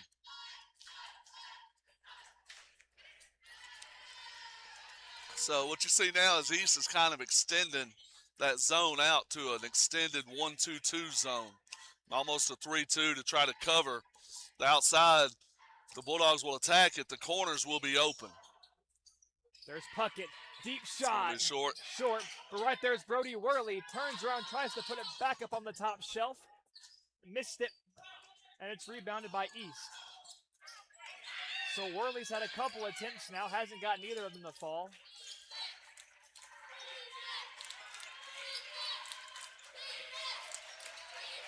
Hill goes to Stiles. There's the newly entered in number 15, Jamie Mel. Turpin Goes to Quillen.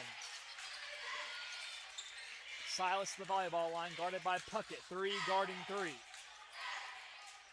Turpin thought about setting a screen. And Styles knocks down both of them.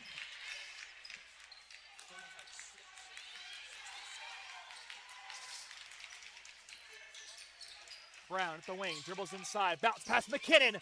Oh, tries to do it again, but comes up empty.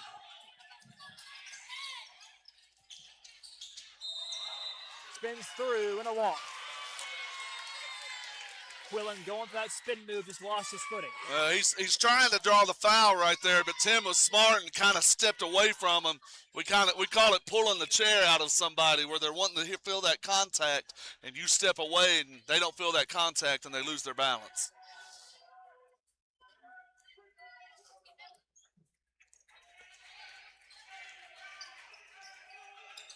Brown, floater. Oh my goodness. We talked about it last broadcast. Braden Brown has mastered that mid-range floater from the paint. Well, this is kind of when you talk about Braden and Tim and Silas, this is kind of an interesting game for them because they all played on the same travel team this summer. So they know each other very well. Quillen hits the floor hard, no call. McDonald steps into a 3, too long. Brown running for the ball, but it's picked up. It's Hill, wants to take it himself. Can't get the roll. Oh, and McKinnon's foot might have been on the baseline, and yes, it was. He didn't establish position in bounds yet. He jumped from out of bounds and tried to get in.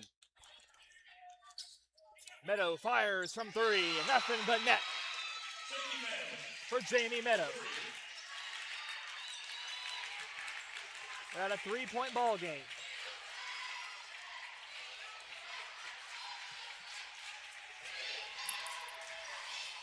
Brown drives, goes to the corner, Puckett from 3. Doesn't get it, McDonald flies in, got a hand on it, but too many Eagle bodies down there, and East has it. Quillen drives, dishes off, Meadow underneath. Out to Quillen, steps up, kicks it, open look for Styles. Off the back iron. Styles got his own board. Will got to get back in and rebound. Turpin. Shot is blocked by McKinnon. A lot going on that sequence. McDonald. Whistle. Carry over. East coach over here is playing defense harder than East is at times. So 13-10, Dogs up. Minute left in the first quarter.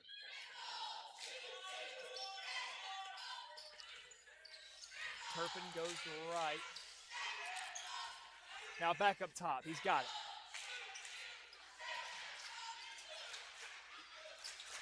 Gives up top to Styles. Bounce past Meadow. Feeds inside. It's Turpin. Spins through. Guarded by Worley. Picked up his dribble. Has to get rid of it. Looks for Quillen, but Tim Puckett there to knock it into the Bulldog bench. He's going to stay with the Eagles. 32.4 seconds left in the first quarter. Kylan Seal subbing in for Tyler McKinnon.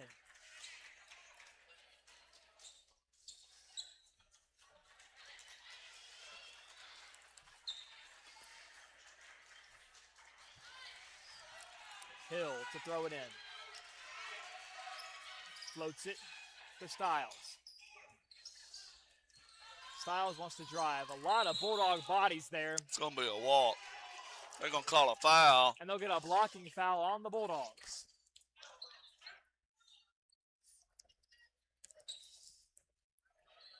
Call that on Seal. So the new entrant, Kylan Seal, called for the foul. It's going to be Weston Styles shooting the free throws. He's got the first one.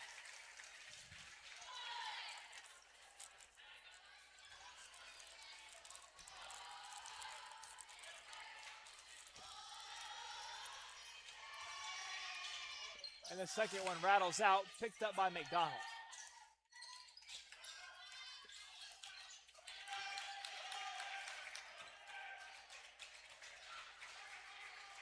McDonald goes right to Brown. Back to McDonald. They're trying to melt some time here. Take the final shot of the quarter.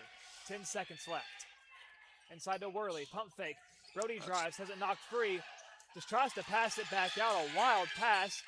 Half court shot. It says a prayer. Oh! So close. That one almost went in. It just rims out. Almost felt a bit of deja vu after Addie Fisher had that half court shot to end the first quarter. But that brings us to the end of one. Your score, Dogs 13, Eagles 11. Second quarter on the way when we come back. This broadcast of Friday Night Lights on WNKX is brought to you by Ascension St. Thomas Hickman Hospital. MLEC and ML Connect, your trusted source for power and broadband. Pizza Hut of Centerville. McDonald Funeral Home and the McDonald Family. Heritage Bank and Trust, and Three Rivers Community Health Group in Lyles. We appreciate these trusted local businesses for making this broadcast possible. We will return in just a moment.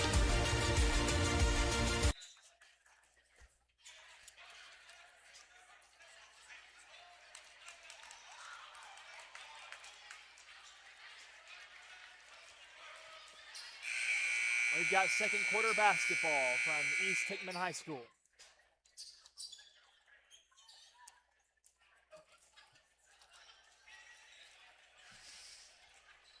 East is doing a really good job of attacking the Bulldogs, making them reach, making them move their body, drawing fouls. And despite each team's record, East Hickman kept it close in the first quarter. 2 points separate these two teams. Turpin drives on Puckett. Baseline left-handed shot. Sails way over the basket. And there's Kylan Seal. To the corner, Worley fires from three. So Brody Worley just unable to find that shot so far here tonight. A few misses for him already. That was a good shot. The other two he was a little bit off balance on. Hill goes up top to Lampley. Oh, and Seal knocked it loose. Brown, Styles in a foot race. It's a walk. Oh, he called a timeout. And a perfectly timed timeout before that walk was able to take place. So that'll save the East Hickman possession.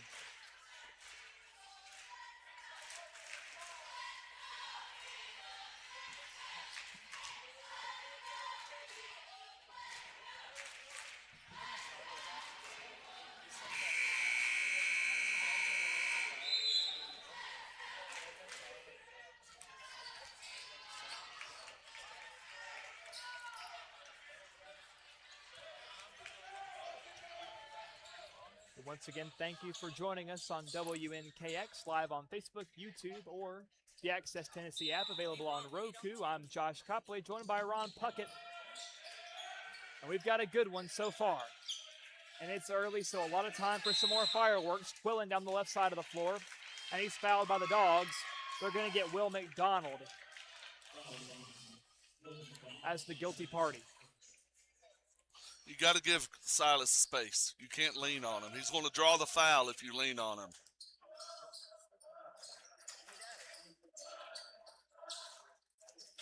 Styles goes right to Quillen. Up top to Lampley. Now it's Hill. Up top. Styles fires away. Comes up short. Rebounded by Brown.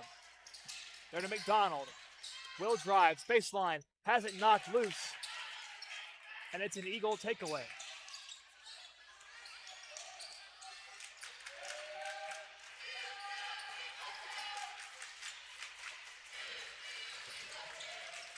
Quillen goes right. Hill drives, spins through on Worley, floats it up and over, missed. Offensive board, Turpin put back, no good. Rebounded by Seal, and we got a whistle and a foul on East Hickman. Bulldogs escaped right there. They gave up an offensive rebound. Fortunately, they missed the layup. They're going to get Turpin there on the foul.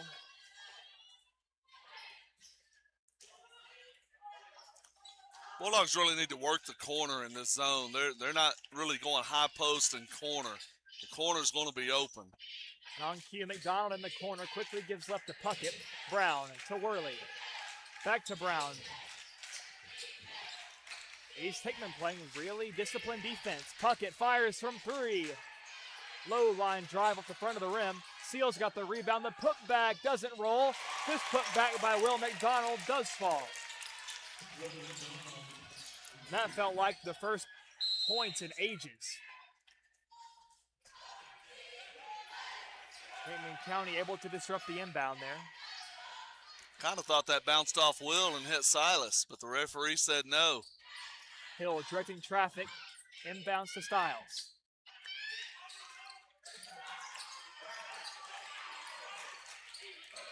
Goes right to Quillen. Will giving him some space. Quillen dribbles left hard. Picks up. Hands to Hill. Move. Dribbling through traffic. An off-balance shot. Tell you what, that wasn't bad defense right there.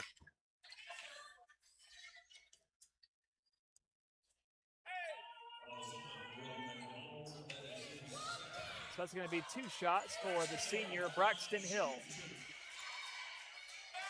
The only senior represented in the East Hickman starting 5.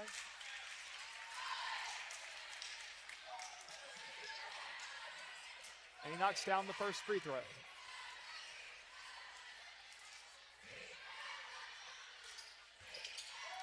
That second one, not as much. Rebounded by Seal.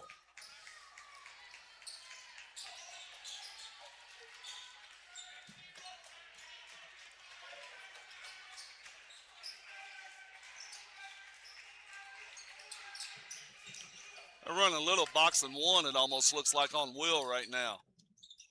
They go across the way to Brown. Puckett tips it in Don't BB's call hands. a walk. That was not.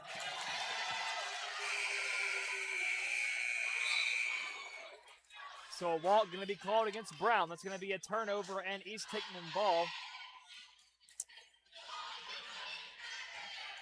And Ron, I think some of the Hickman County fans are questioning, well, if Brown's was a walk, why wasn't Hill's a walk on this other side as well? Yeah. There's going to be a blocking or a shoving foul called on Brown.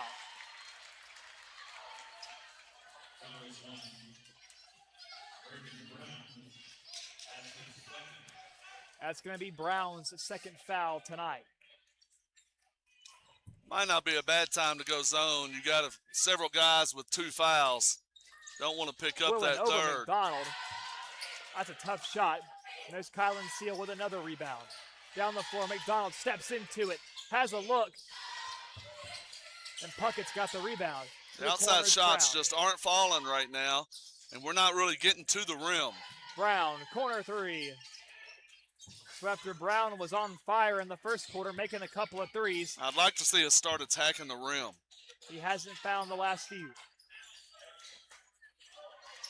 Qualls trying to disrupt. Styles. Shot won't go. Brown Get to to the McDonald. rim. Spins through. There we Puts go. it up. Won't fall, but he's fouled, and that'll be free throws for Will McDonald. It's fine to shoot the threes when you're hitting, 35, 40% of them. But we missed our last 7, I think. That's when it's time to change plans and start attacking the rim. McDonald's got the first. And we talked about Zoe Chilton earlier being a free throw machine. Will McDonald might be worthy of that title as well these last few games. He's done a really good job getting to the rim, finishing the free throws. It's fine to get to the foul line, but you got to be able to put the ball in from there. And he's got 2 right there. McKinnon back in for the Dogs, replacing Seal. Hickman County switching to a 1-3-1 now. A staple of Hickman County Bulldog defense.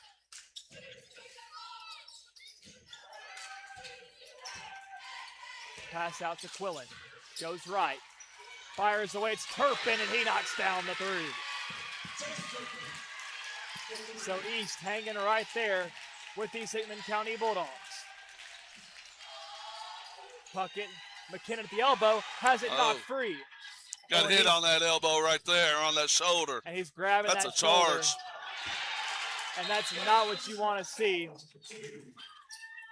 And we got a substitution, and man, you got to feel for Tyler McKinnon. You saw that left side get jarred. He came down, swatted right on that elbow when he went for the ball.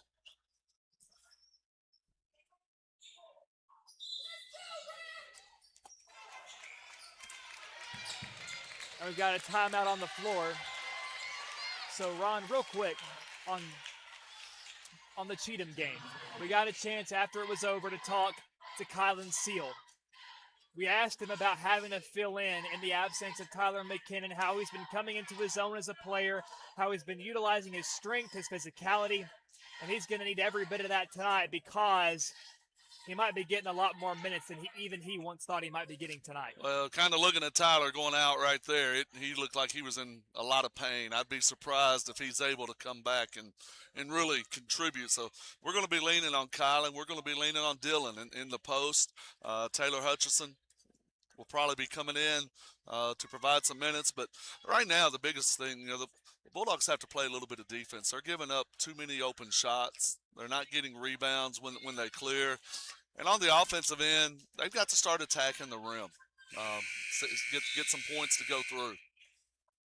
I mean, if you're East Hickman, you're looking at the scoreboard right now. You're 3 minutes and change left in the first half, and you're tied with a team who's 13-5 and ranked pretty high in the state. Well, their game plan's been a good game plan tonight. They're forcing the Bulldogs into settling for outside shots, and then they've had a good plan for attacking us on defense. We're not rotating as quickly tonight. We're not challenging. There's more fouls being called in this game than what we've been used to the last little bit, so that's kind of affecting it. But the Dogs have to adjust. Brown to Qualls. Quick pass, McDonald, corner three. Again, the three-pointer not falling. That one really not even close.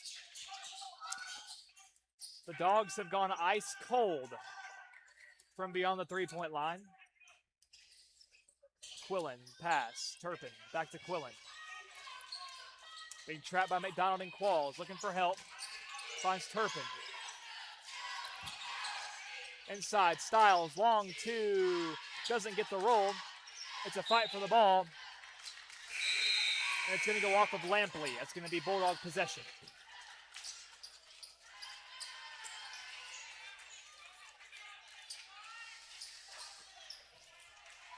(17-17) your score. 2.5 minutes left in the first half. In front of a packed East Hickman County High School. There's Qualls, right elbow. Trying to hang with it. Looks for Seal. Bounce pass disrupted. Picked up by Dwayne Lampley.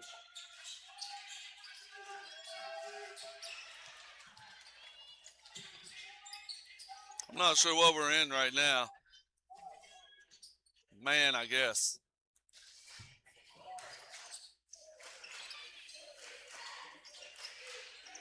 Out to Quillen.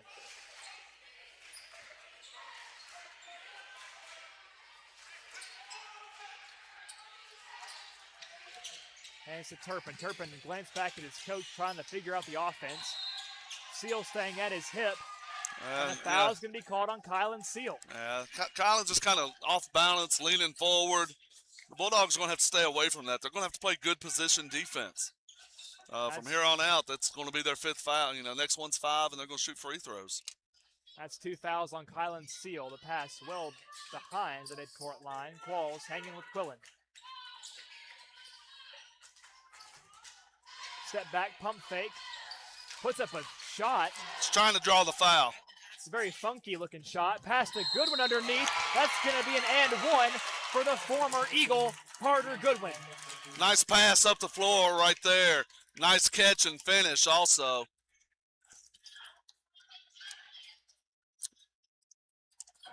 And Ron, I feel like that's a story we haven't talked about enough. It's Carter Goodwin's return against his old school.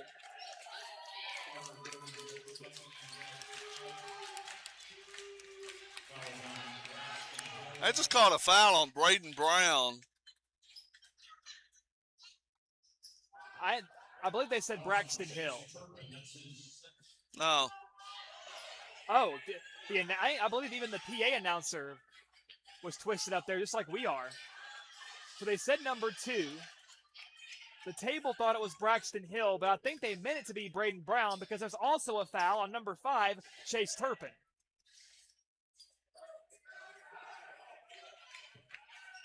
So we're going to see those penalties offset, replay the down? Well, I'm interested in seeing what they come up with, because if they call the foul on Braden, I guess it was running over someone after making the pass. But Carter caught it and finished all in stride. So if it happened at the same time, the shot should count. But now would that still be free throws for East, since that would be 5 fouls on Hickman County? Offensive foul, it shouldn't be.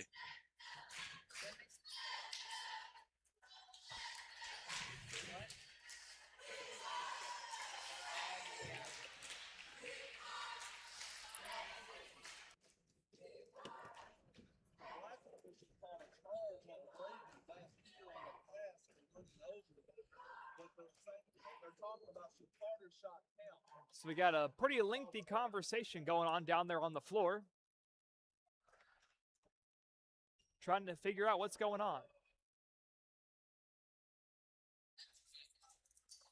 And again, Ron, every time these two teams face off, we have some new thing that I've never seen happen before. Well, this is...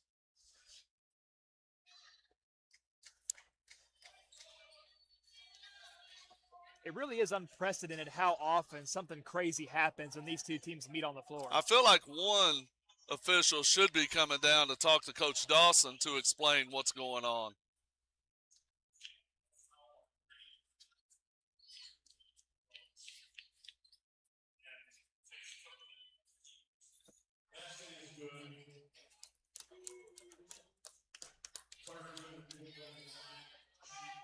So the officials confirmed that it was a foul on Braden Brown, but also a foul on Chase Turpin. Carter Goodwin's basket will count as an and one, and he's at the line right now for the three-point play. So a lot of chaos, and we're seeing Jack Floyd enter the game. So the referees have interpreted this wrong, because basically what should happen is Carter should get the free throw, but then East should get the ball. And Goodwin, in the end, it doesn't matter, because that's what happens. Goodwin knocks down the free throw, 20-17, Dogs up front. Key fact right there, though, Braden Brown picked up his third foul. That's why we see him subbing out. Jack Floyd getting some minutes. Hill stepping through. Rebounded by Seal. 60 seconds to play in the first half. One more. Floyd hands to Puckett. There's Qualls. Come on. Has it knocked loose. Dishes to Seal. Goes up and he's fouled. Whoever's in that high post is going to have to be really strong with the ball, because every time it goes high post, they're coming down swatting for the ball. You've got to rip it through. If you'll rip it through, you'll get a foul. If you just hang it out there and let them go for it, you won't. And Seal's free throw, first one off.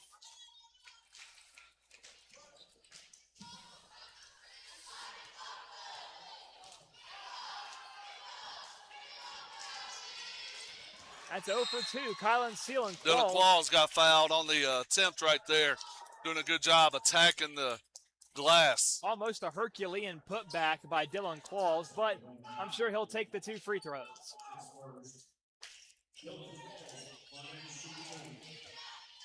So this has been chaos this last minute or so. And Dylan's Our free throws don't look good. And that was a low line drive. The rim helped out Qualls right there. That one hit the front of the rim and rolled over.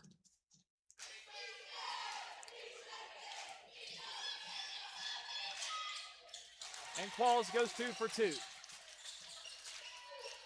45 seconds. East trails by 4. 21-17.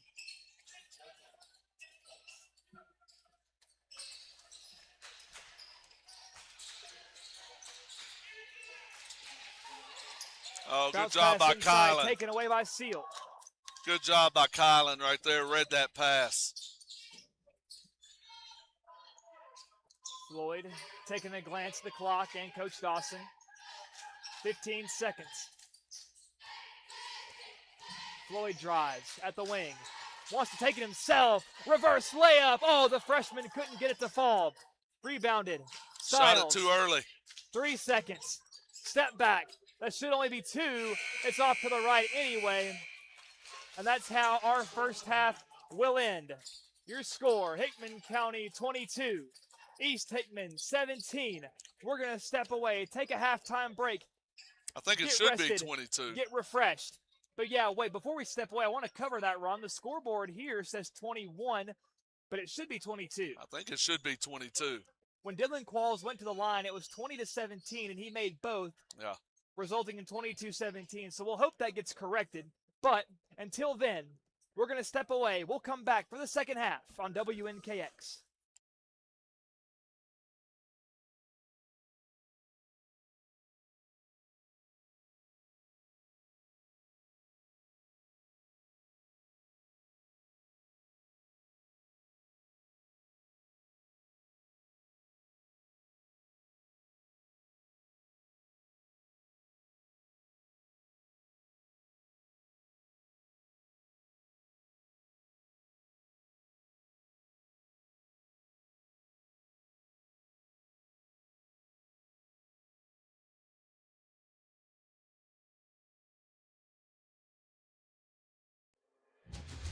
This broadcast of Friday Night Lights on WNKX is brought to you by Ascension St. Thomas Hickman Hospital. MLEC and ML Connect, your trusted source for power and broadband. Pizza Hut of Centerville. McDonald Funeral Home and the McDonald Family. Heritage Bank and Trust, and Three Rivers Community Health Group in Lyles. We appreciate these trusted local businesses for making this broadcast possible. We will return in just a moment.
And welcome to WNKX. Since we've been taking this little break, Ron, thankfully they did correct the scoreboard. They did put it up to 22-17. I'm going to give all the credit to Braden Chesser, who's a student at Hickman County High School, who's been doing our producing tonight. He had it right before anybody did, so props to him. Hey, he explained what happened. It was 20 when Dylan was shooting the free throw. Dylan hit one. It went down to 19, and then put it back to 20. Somehow all that, but it's squared away now. I'm telling you, Ron, we cannot escape chaos in this Hickman County East Hickman game. It's not possible. There's always going to be something that comes up, it seems. But really, And that's what makes it so much fun. I would say that, though, is a microcosm of how that first half went. It was very messy, I think, for both sides. And I'll give the floor to you to let you kind of break down what we saw in that first half. Well, in the first half, the game went exactly the way East wanted it to go. They're in that matchup zone. We've got a size advantage inside, and we're not taking advantage of that size advantage. The first play of the game, we went high-low, got a dunk, and then after that, it was like we were going to settle for three-point shots. We had three threes go early, and then all of a sudden, that's what we settled into. We got happy with the three. We didn't hit another one, I don't think, the rest of the half. I don't think we had a single three in the second quarter. No. I think the only threes we had were Tim and BB in the first quarter. BB hit two, and Tim hit one. But then looking at the East Hickman side, to your point, they have been playing a pretty good ball game. Yeah. They've been playing very disciplined. Right now, everything is where they want it to be. I think if you're East Hickman, you want to keep this game. If you can keep it within striking distance and then, jump out of nowhere at the end of the fourth quarter and steal one, I think that's what you want. The Bulldogs are looking to stretch us out in the double digits. That's what they want. But we'll see what works. Who's going to succeed as we're underway in the second half? The little matchup zone's got Puckett deep three, and the woes continue from beyond the line. Just nothing falling. Hill driving. Puts it off the glass, missed. It's out of bounds. That's going to be East ball.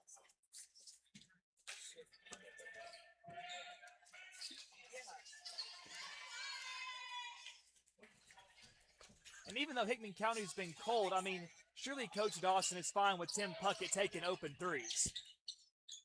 That's a loose ball picked up by Seal. You got to take open threes. You still got to shoot them. Goodwin goes over to Claus. McDonald, corner three, open look. Another one that misses. And Goodwin came out of the pile with the ball, but not before the official signals a jump, and it's going to be East possession.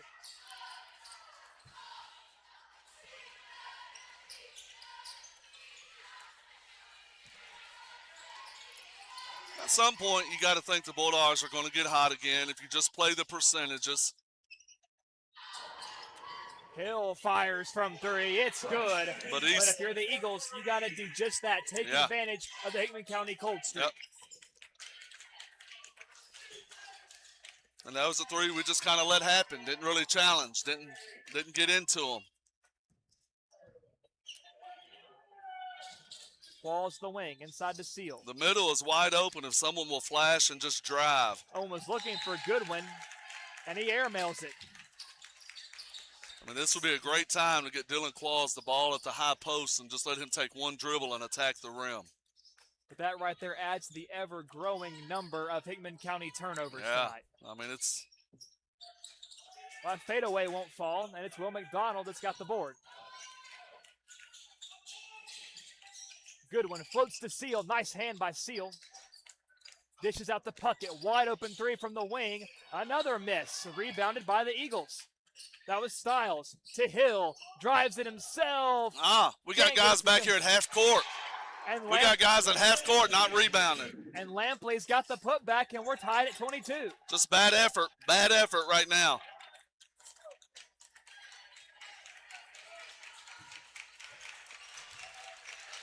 Inside the Claus. Tries to give back to McDonald. Taken away. And a foul called on Dylan Claus, drawn by Chase Turpin. And these Bulldogs are all out of sorts right now. They're frustrated right now. East, this matchup zone is baffling them. Steps into a three, feeling hot in Styles. And we're not boxing out. I mean, we're playing half-hearted right now.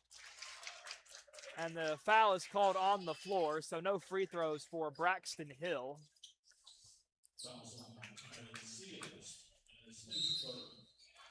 But now without Tyler McKinnon, Kylan Seal with 3 fouls now. Dylan Qualls subbing out. In the corner, driving is Quillen. Dishes off. Nice patience. What a reverse What a shot layup by Braxton Hill. The senior leader. Little do-it-yourself.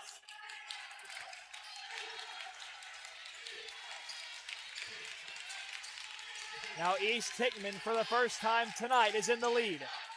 Worley's got it knocked loose, and a foul called against the Eagles. You've got to attack quick. If you'll attack quick and try to get to the rim right there, you'll be able to get some layups.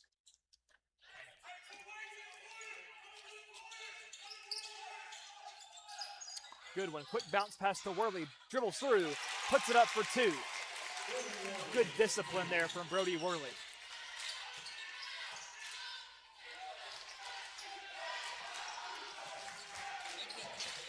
Turpin drives. Bounce pass up to Quillen. Guarded by Goodwin. Goes to the wing. Hill tries from 3. Blocked by McDonald. No. Oh, and a foul. No. Wow.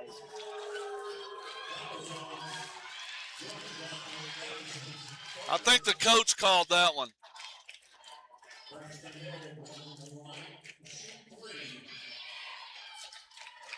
So that call right there is going to rile up the East Hickman side, the student section.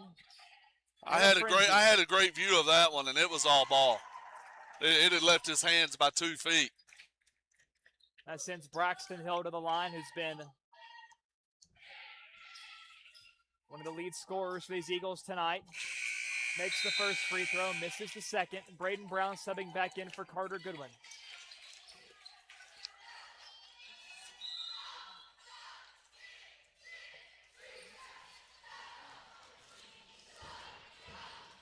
Got a whistle, making sure Brown's shirt is tucked in.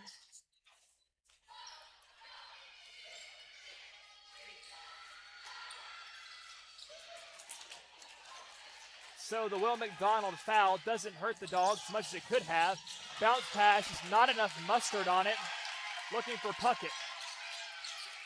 It's taken away by the Eagles. They jumped the passing lane well. It's got to be about 13, 14 turnovers. It's close. Hill drives in, now slows up. Fires across the way, at the wing, dribbles inside. Driving through, reverse layup for Weston Styles.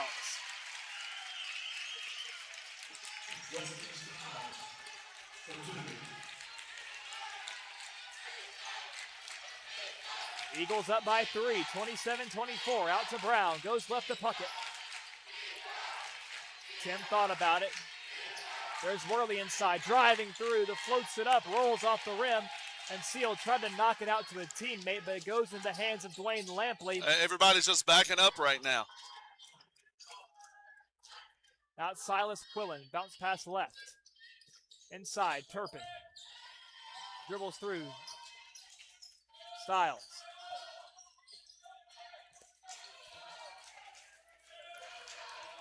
Now East Hickman slowing down the game a little bit. Quillen fires from 3. And a good box out by Seal on Turpin. Secures the rebound. Need to get a good shot here. Worley steps into a 3. And another missed 3 from these Bulldogs. I'd really like to see us trying to get to the rim.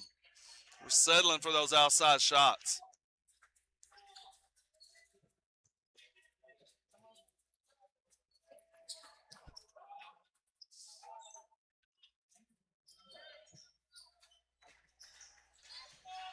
Hill gives out to Quillen.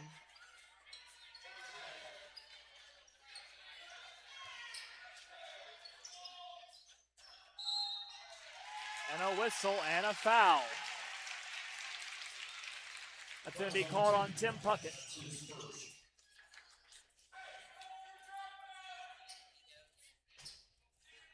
So that's 4 team fouls on the Dogs. Still 3 minutes left. 3 minutes in the third left. quarter. So any foul now sends the Eagles to the line.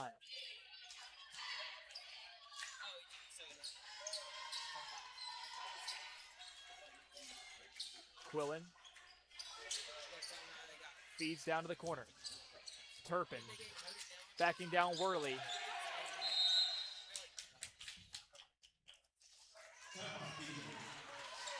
And a timeout is called by the Eagles.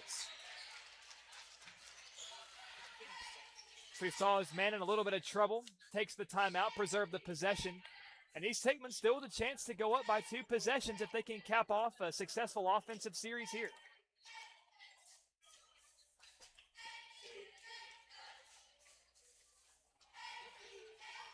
And right now, Ron, to your point earlier, Hickman County just looks to be a little bit dazed. Right now, they're moving slowly on defense. On offense, they really don't know what to do. They look confused on both ends of the floor. East does not look confused on both ends of the floor. They know what they're doing, and they're playing with a purpose. Now, something that Hickman County couldn't afford to do in this one was sleepwalk.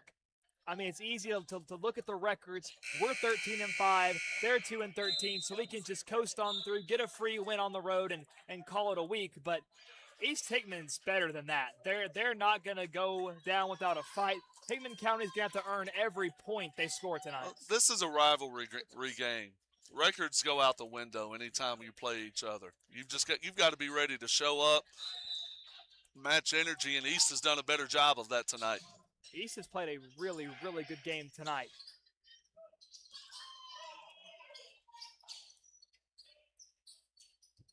Quillen, pass left.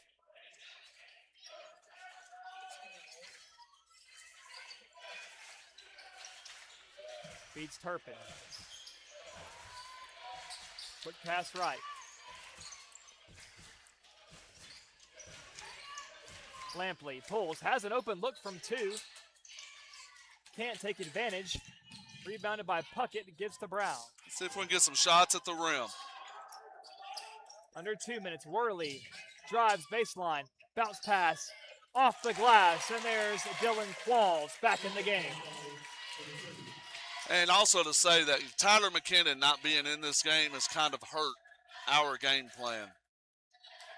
You lose that ability to diversify with McKinnon and Seal giving them different looks. Turpin puts up a 2-ball, misses left. Lampley rebound. His shot's good.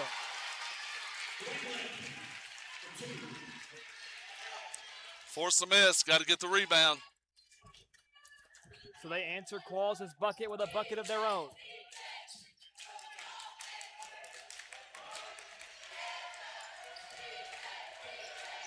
So looking for McDonald, tips up the Puckett.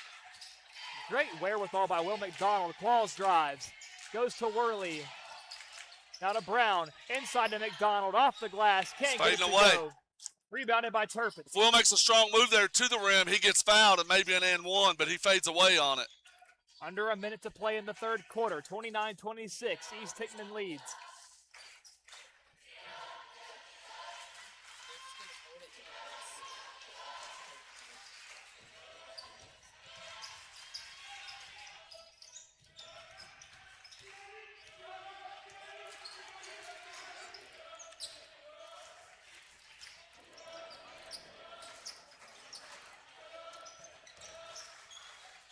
Turpin pulls.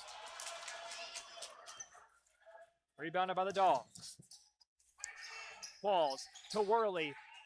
Reverse layup is good for Brody Worley. Dogs within a point. 4 seconds. Quillen drives. Fires from 3. Almost banks it in. And Dylan Qualls with a little 180 just chucking it down the floor. Going to come up well short, but that's going to bring us to the end of the third quarter. 8 minutes left. It's going to go down to the wire. A photo finish. 29-28. Eagles ahead when we come back. This broadcast of Friday Night Lights on WNKX is brought to you by Ascension St. Thomas Hickman Hospital. MLEC and ML Connect, your trusted source for power and broadband. Pizza Hut of Centerville, McDonald Funeral Home and the McDonald family, Heritage Bank and Trust, and Three Rivers Community Health Group in Lyles. We appreciate these trusted local businesses for making this broadcast possible. We will return in just a moment.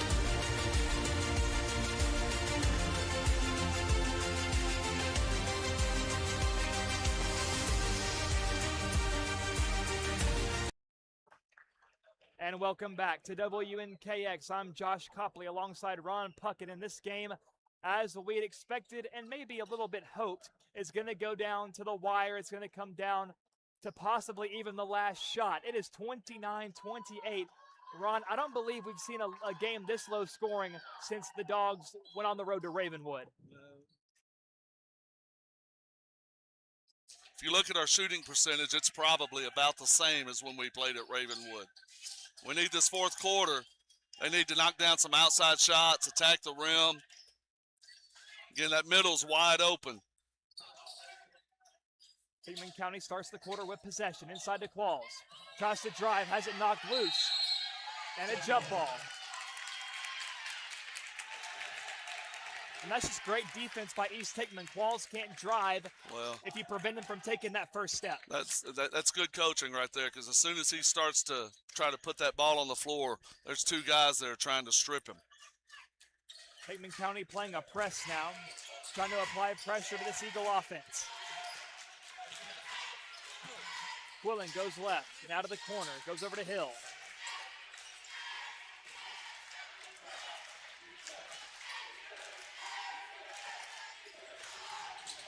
When Will jumps the pass, out of bounds. That's Bulldog ball. Good job there by Will. Anticipating that, forcing a turnover. We need a few more of those. We haven't gotten a lot of turnovers tonight, which means we haven't gotten out in transition much tonight, which leads to the score we have.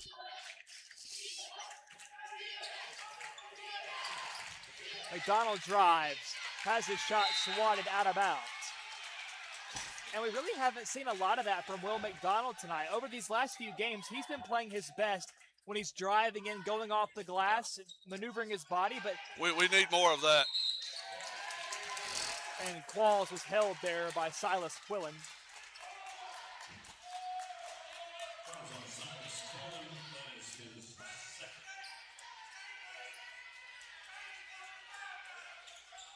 McDonald fires from the wing. Tried to bank it in. Great rebound there by Qualls. Out to Puckett, now to Brown. Qualls again.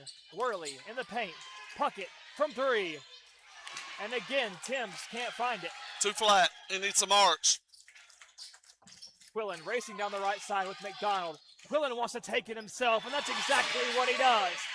Coast to coast for Silas Quillen. Hickman County's unable to chain together any offense. McDonald dribbles in, has it stripped. Rolls it out. A smart timeout called by Coach Dawson.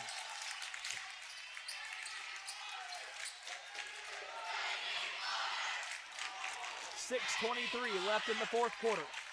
East Hickman currently has Hickman County reeling.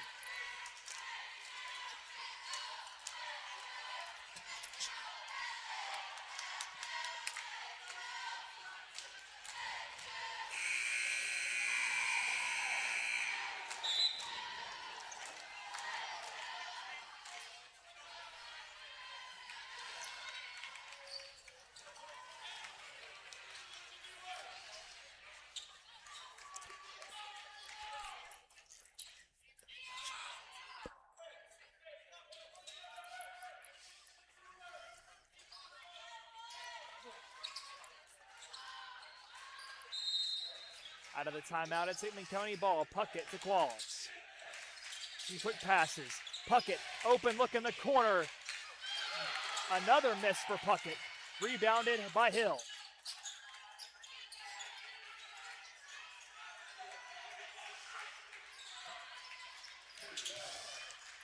Turpin drives, takes it himself left-handed, rebounded by Qualls. Qualls drives. He wants to go. Oh, got a hold. He kind of got bailed out right there. Not really a whole lot of room for Qualls to operate. 3 Eagles right there. A flock of Eagles, if you will. We need a couple of shots to go. Just make them feel a little more comfortable. Brown inside to Seal. He walked. And he walks.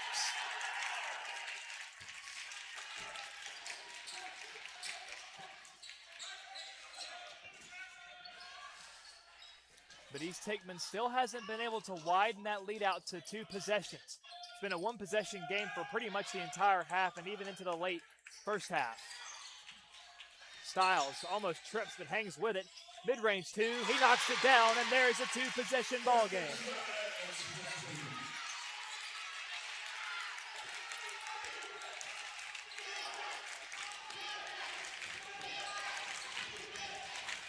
Nobody cutting right now. We got to send some movement through. Qualls touches it up and in for 2, and that's sort of what we've been waiting to see from Dylan Qualls. And Qualls has a turnover. That's a block. And a blocking foul called on East Hickman. Good play there by Dylan, anticipating that inbounds pass.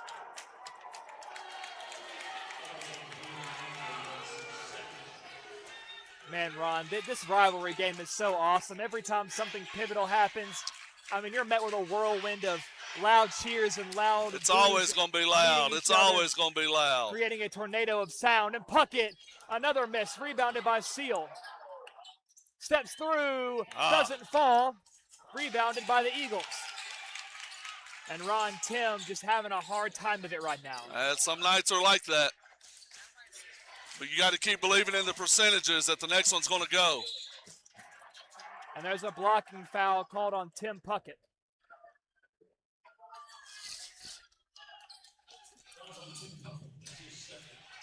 Only Tim's second foul. 4:51 left in the fourth quarter. 3-point game. Eagles 33. We gave up Hickman's a wide open 30, 3. Woo! And it will not come back. Get to out and bite the run. Dogs. Get out and run. McDonald to Seal. But the Eagles got a hand on it. Some quick passes. Qualls steps through, takes it himself, comes up short. Boarded by McDonald. Can't get the layup to go. Jump ball. And it's a jump ball. That's going to be Bulldog possession. Good effort on the boards there by both teams. And Turpin was fighting to get out of that pile. Floats out to Qualls. And Dylan's fouled by Styles. And already with 4.5 minutes, that's 14 fouls called on the Eagles. And something you don't want to do if you're East Hickman is give these Dogs free buckets. I mean, they haven't proven they can score on you yet. And that's also 4 fouls on Styles. Styles has been a big-time playmaker for East Hickman. Qualls. Mid-range, it falls. Oh, yeah. Miscommunication. Lampley fires out of bounds. And is this the opening Hickman County needed? Well, they need to attack that middle with Qualls. Right now, they're extending so far out. That middle's open, and Dylan can hit that mid-range. Bounce past the Qualls. Swatted out of bounds by Braxton Hill. Man, how quick was Hill right there breaking on that pass? He had very little time to react. He gave up he stopped a layup right there. I figured that would be the 3 that went in after the lights flickered. Hopefully a change right there. Now, we're not expecting any sort of winter weather until a little bit later, so not sure what caused that. Hey, you talk about, anything's going to happen here. I remember in one of our games against East, we had a tornado go through and the lights went out. And Brown misses the 3. Rebounded by Seal. That's going to be a holding foul on East Hickman. And that's going to be Weston Styles. Actually, yep. And that'll be his 5th. I think they got Hill, actually. Or did they get Styles? They did get Styles. Styles, okay. Big job on the board right there by Kylan.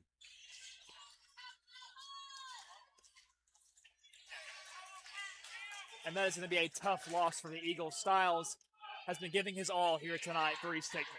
Well, when they rotate at the guard spot, they haven't rotated at the guard spot yet tonight. Now on the floor right now is a freshman, number 24, Aiden Logan. So a lot on that young man's shoulders tonight as he subs in for Styles. Seal missing the first free throw. Seal usually a pretty sure hand at the line. Rebounded by McDonald. They're going to get McDonald over the back for a push right there. So that call goes the way of the Eagles. Got to take advantage of these opportunities. When Qualls. Can't gamble like that. That creates pressure on us on the other end. Now Quillen slows up and Qualls hustles back. Now even numbers. Under 4 minutes to play in the fourth quarter. Keep 1 that point count ball game. going. Just get a count. Logan. Hands off. Hill drives. Floater over Seal. Doesn't go. Rebounded by Kylan. The Dogs. Down the floor. Puckett takes it inside to McDonald. He tries from three. Another miss. Follow your shot. Follow your Rebounded shot. by Quillen. But McDonald tried to knock it loose. Quillen picks up his dribble, gives out. To Lampley. Bounce pass. Seal jumped it. To Qualls. 2-on-1, stepping through. Doesn't get the shot, but he gets the foul. And that'll be 2 free throws attempted by Qualls. So maybe a little bit of redemption there for Kylan Seal. Missing 2 big free throws, but getting the turnover there. Being able to force that turnover.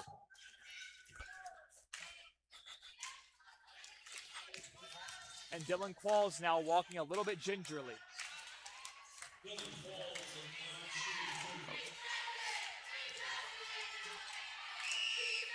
And Qualls hits the first. We're tied once again. 33 all. 3:01 to play. Qualls with a chance to put the Bulldogs up front. And Ron, it feels like Hickman County hasn't had a lead in some time, but finally they reclaim it. 34-33, timeout Bulldogs. Well, they fought their way back. Now they've got to make sure they get defensive stops without fouling. We've got several guys in foul trouble. We fought our way back to be able to take a lead. Now we need to get a stop here. If they come down and score right here, they've got all the momentum right back. But if we get a stop, it takes a little bit of air out of them. I got to be honest with you. Coming into this game tonight, if you told me it was going to be a 1-point game in the 30s with 3:01 left, I don't know if I would have believed you. I would have told you I wouldn't be surprised. A scrappy, low-scoring game.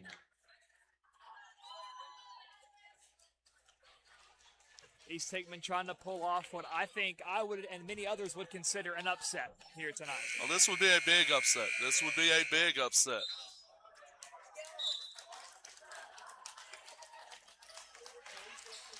Both these teams are about to play the hardest 3 minutes of the season, at least up to this point.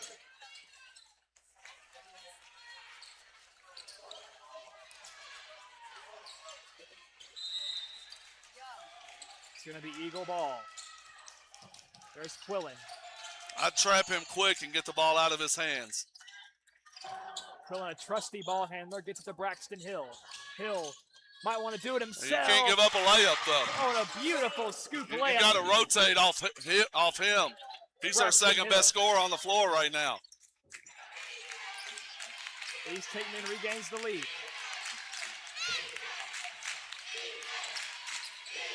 Qualls quickly to Seal off the glass. Hickman County regains the lead. Now, let's make it hard this time instead of easy. Quillen, guarded by Qualls and McDonald. He might want to drive. And a blocking foul called on Hickman County. It won't be shots. It'll be on the floor. That's Dylan's 4th foul. But with 2:18 left, we'll still probably see Dylan remain on the floor. You're going to see him remain. I'd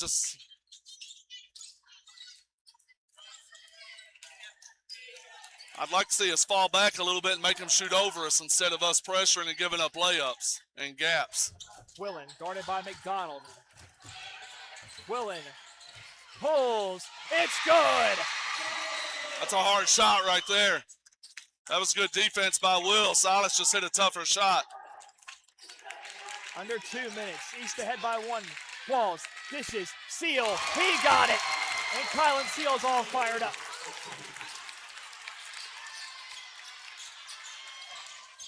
Blow for blow. There's a UFC pay-per-view tomorrow night, and it feels like that's what we're watching right now. Big board, look up, look Blow up. for blow. He's got Qualls. Hill crashing. Oh, that's intentional. And a foul. That's Called intentional. on Braxton Hill. Should have been Gonna send intentional. Qualls to the line.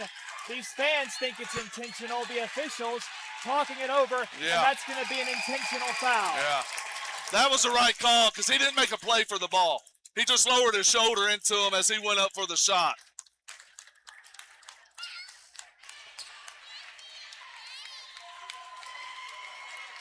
So, Ron, as far as consequences go, how does that differ from a technical?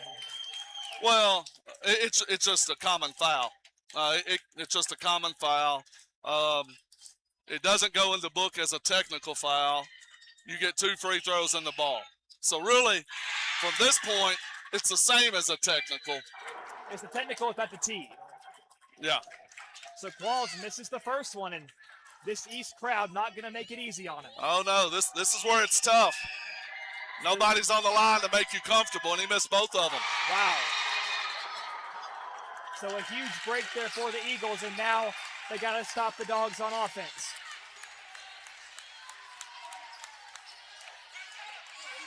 It's McDonald.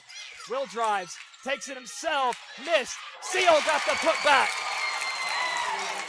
Colin Seal has been huge on this fourth quarter. Ever since he missed those 2 free throws, he's been playing on the net on another level. Willen drives, puts up a shot, contested, rebounded by Seal. Guess who has the rebound? Kylan Seal, 60 seconds.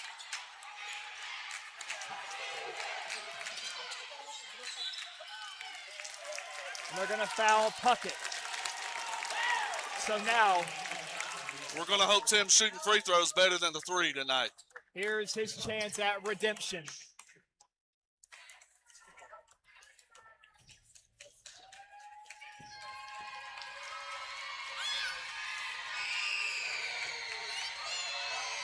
There you He's go. got the first.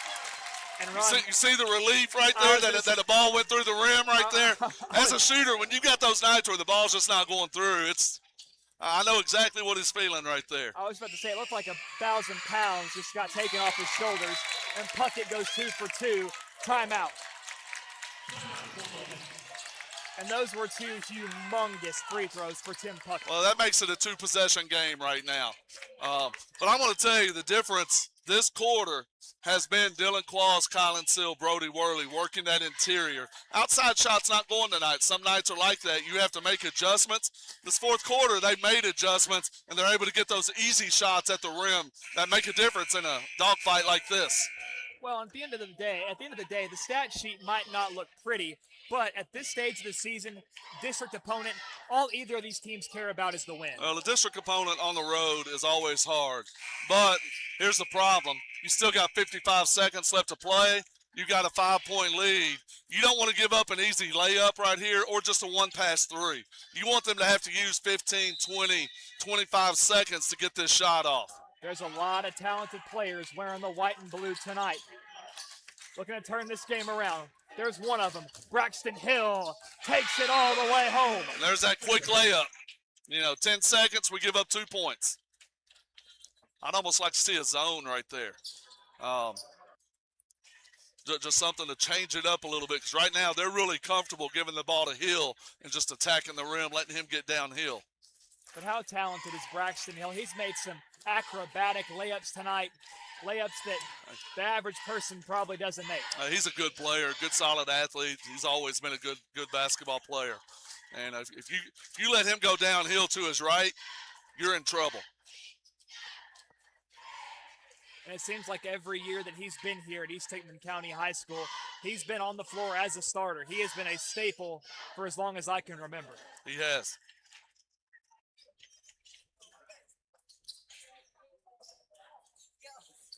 So a 3-point ball game.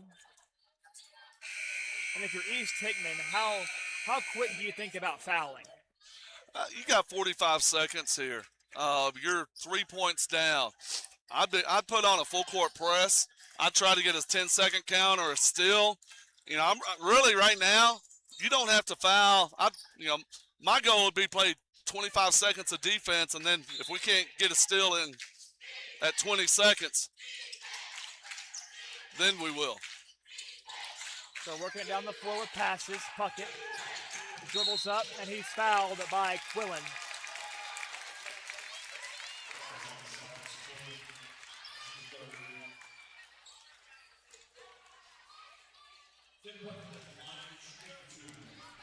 And with just one of these free throws, it's once again a 2-score game. And he makes the first.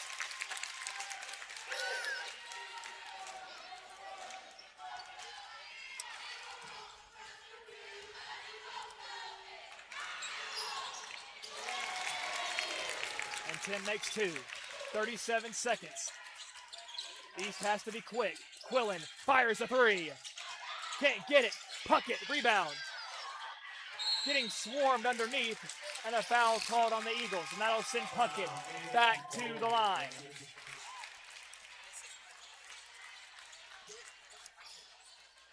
So these two are bigger because it would make it a 3-possession game and make this game really, really hard at this point. A 2-possession game is still possible.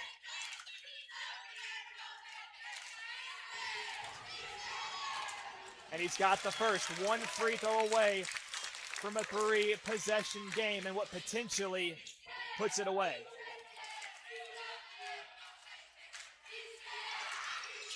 And there is absolution for Tim Puckett.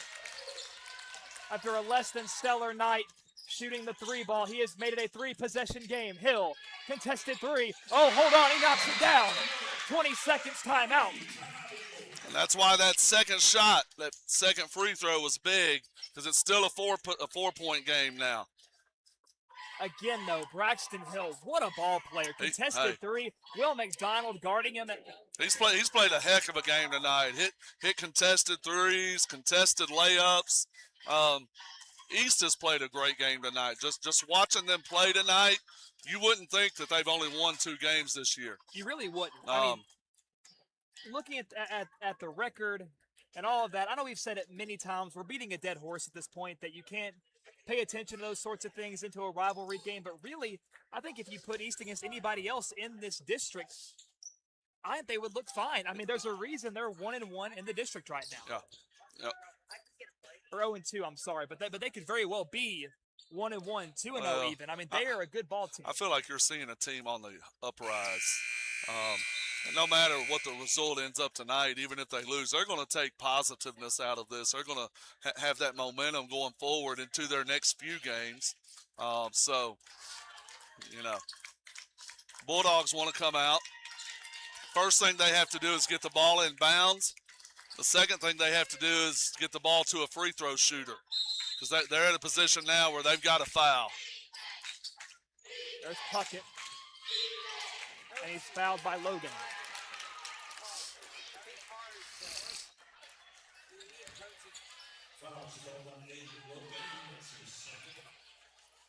That'll be the second foul called on Aiden Logan. 18 seconds left in the fourth. 46-42. So we need both of these, because they come down and hit another quick 3. Tim's got the first. Yeah, I do want to remind everyone watching on the floor right now, East Hickman has one senior, and that's Braxton Hill. They're relying on number 24, Aiden Logan, who's a freshman, to take the place of Weston Stiles. So I think you're right, Ron. This team, definitely a bright future. But this game's not over yet. Hill steps into it short, and it hits the baseline with 8 seconds. And mathematically, that probably wraps us up. Well, I think that probably does it. We got to get the ball in bounds again. Back to Brown. They're going to let it wind out. And by the skin of their teeth, The Hickman County Bulldogs go on the road on this Friday night, and they get a district win over their rival. They defeat the East Hickman Eagles by a final score of 48-42. A valiant effort by East Hickman. They made it a tight battle since the opening tip, and it really feels like it could have gone either way, but it was the consistency, it was the depth of the Hickman County Bulldogs that got them the win here tonight. Well, East came in tonight. They had a great game plan. They executed a great game plan. Their players played an awesome game tonight. Defensively, they knew exactly what they were doing. They gave us problems from the get-go. Offensively, they executed. And, the Bulldogs are walking into the locker room tonight knowing they escaped a loss tonight. It could have easily gone the other way. Whether you consider it victory or survival, the Hickman County Bulldogs improved to 14-5 on the year, now 3-0 in the district, and they've increased their winning streak to 7 games. Meanwhile, the East Hickman Eagles fall to 2-14, 0-3 in the district. Now, Hickman County doesn't play until next Friday. They got a 7-day rest until they take on Riverside at home, January 30th, Friday night. And then for East Hickman, weather pending, they're supposed to go on the road to Cheatham County on Tuesday. So a chance to bounce back. If the Eagles play Tuesday like they did tonight, I think they may be walking out of Cheatham with a W. They'll have a really good chance to get a win. So we're looking forward to both of these teams and how they improve and progress throughout the rest of the season. But we don't have much for you in the way of a post-game show. We're going to let you go on this. We ask that you all stay safe, be cautious of the weather this weekend, stay warm, and we'll see you next on Friday night. For Ron Puckett, I've been Josh Copley. Once again, a special thank you, Braden Stone, Braden Chesser, 2 students from Matthew Dotson's AV class at Hickman County High School who ran the production and the camera. We're so thankful for them and every student that we have helping us out here on WNKX. But we'll see you next Friday.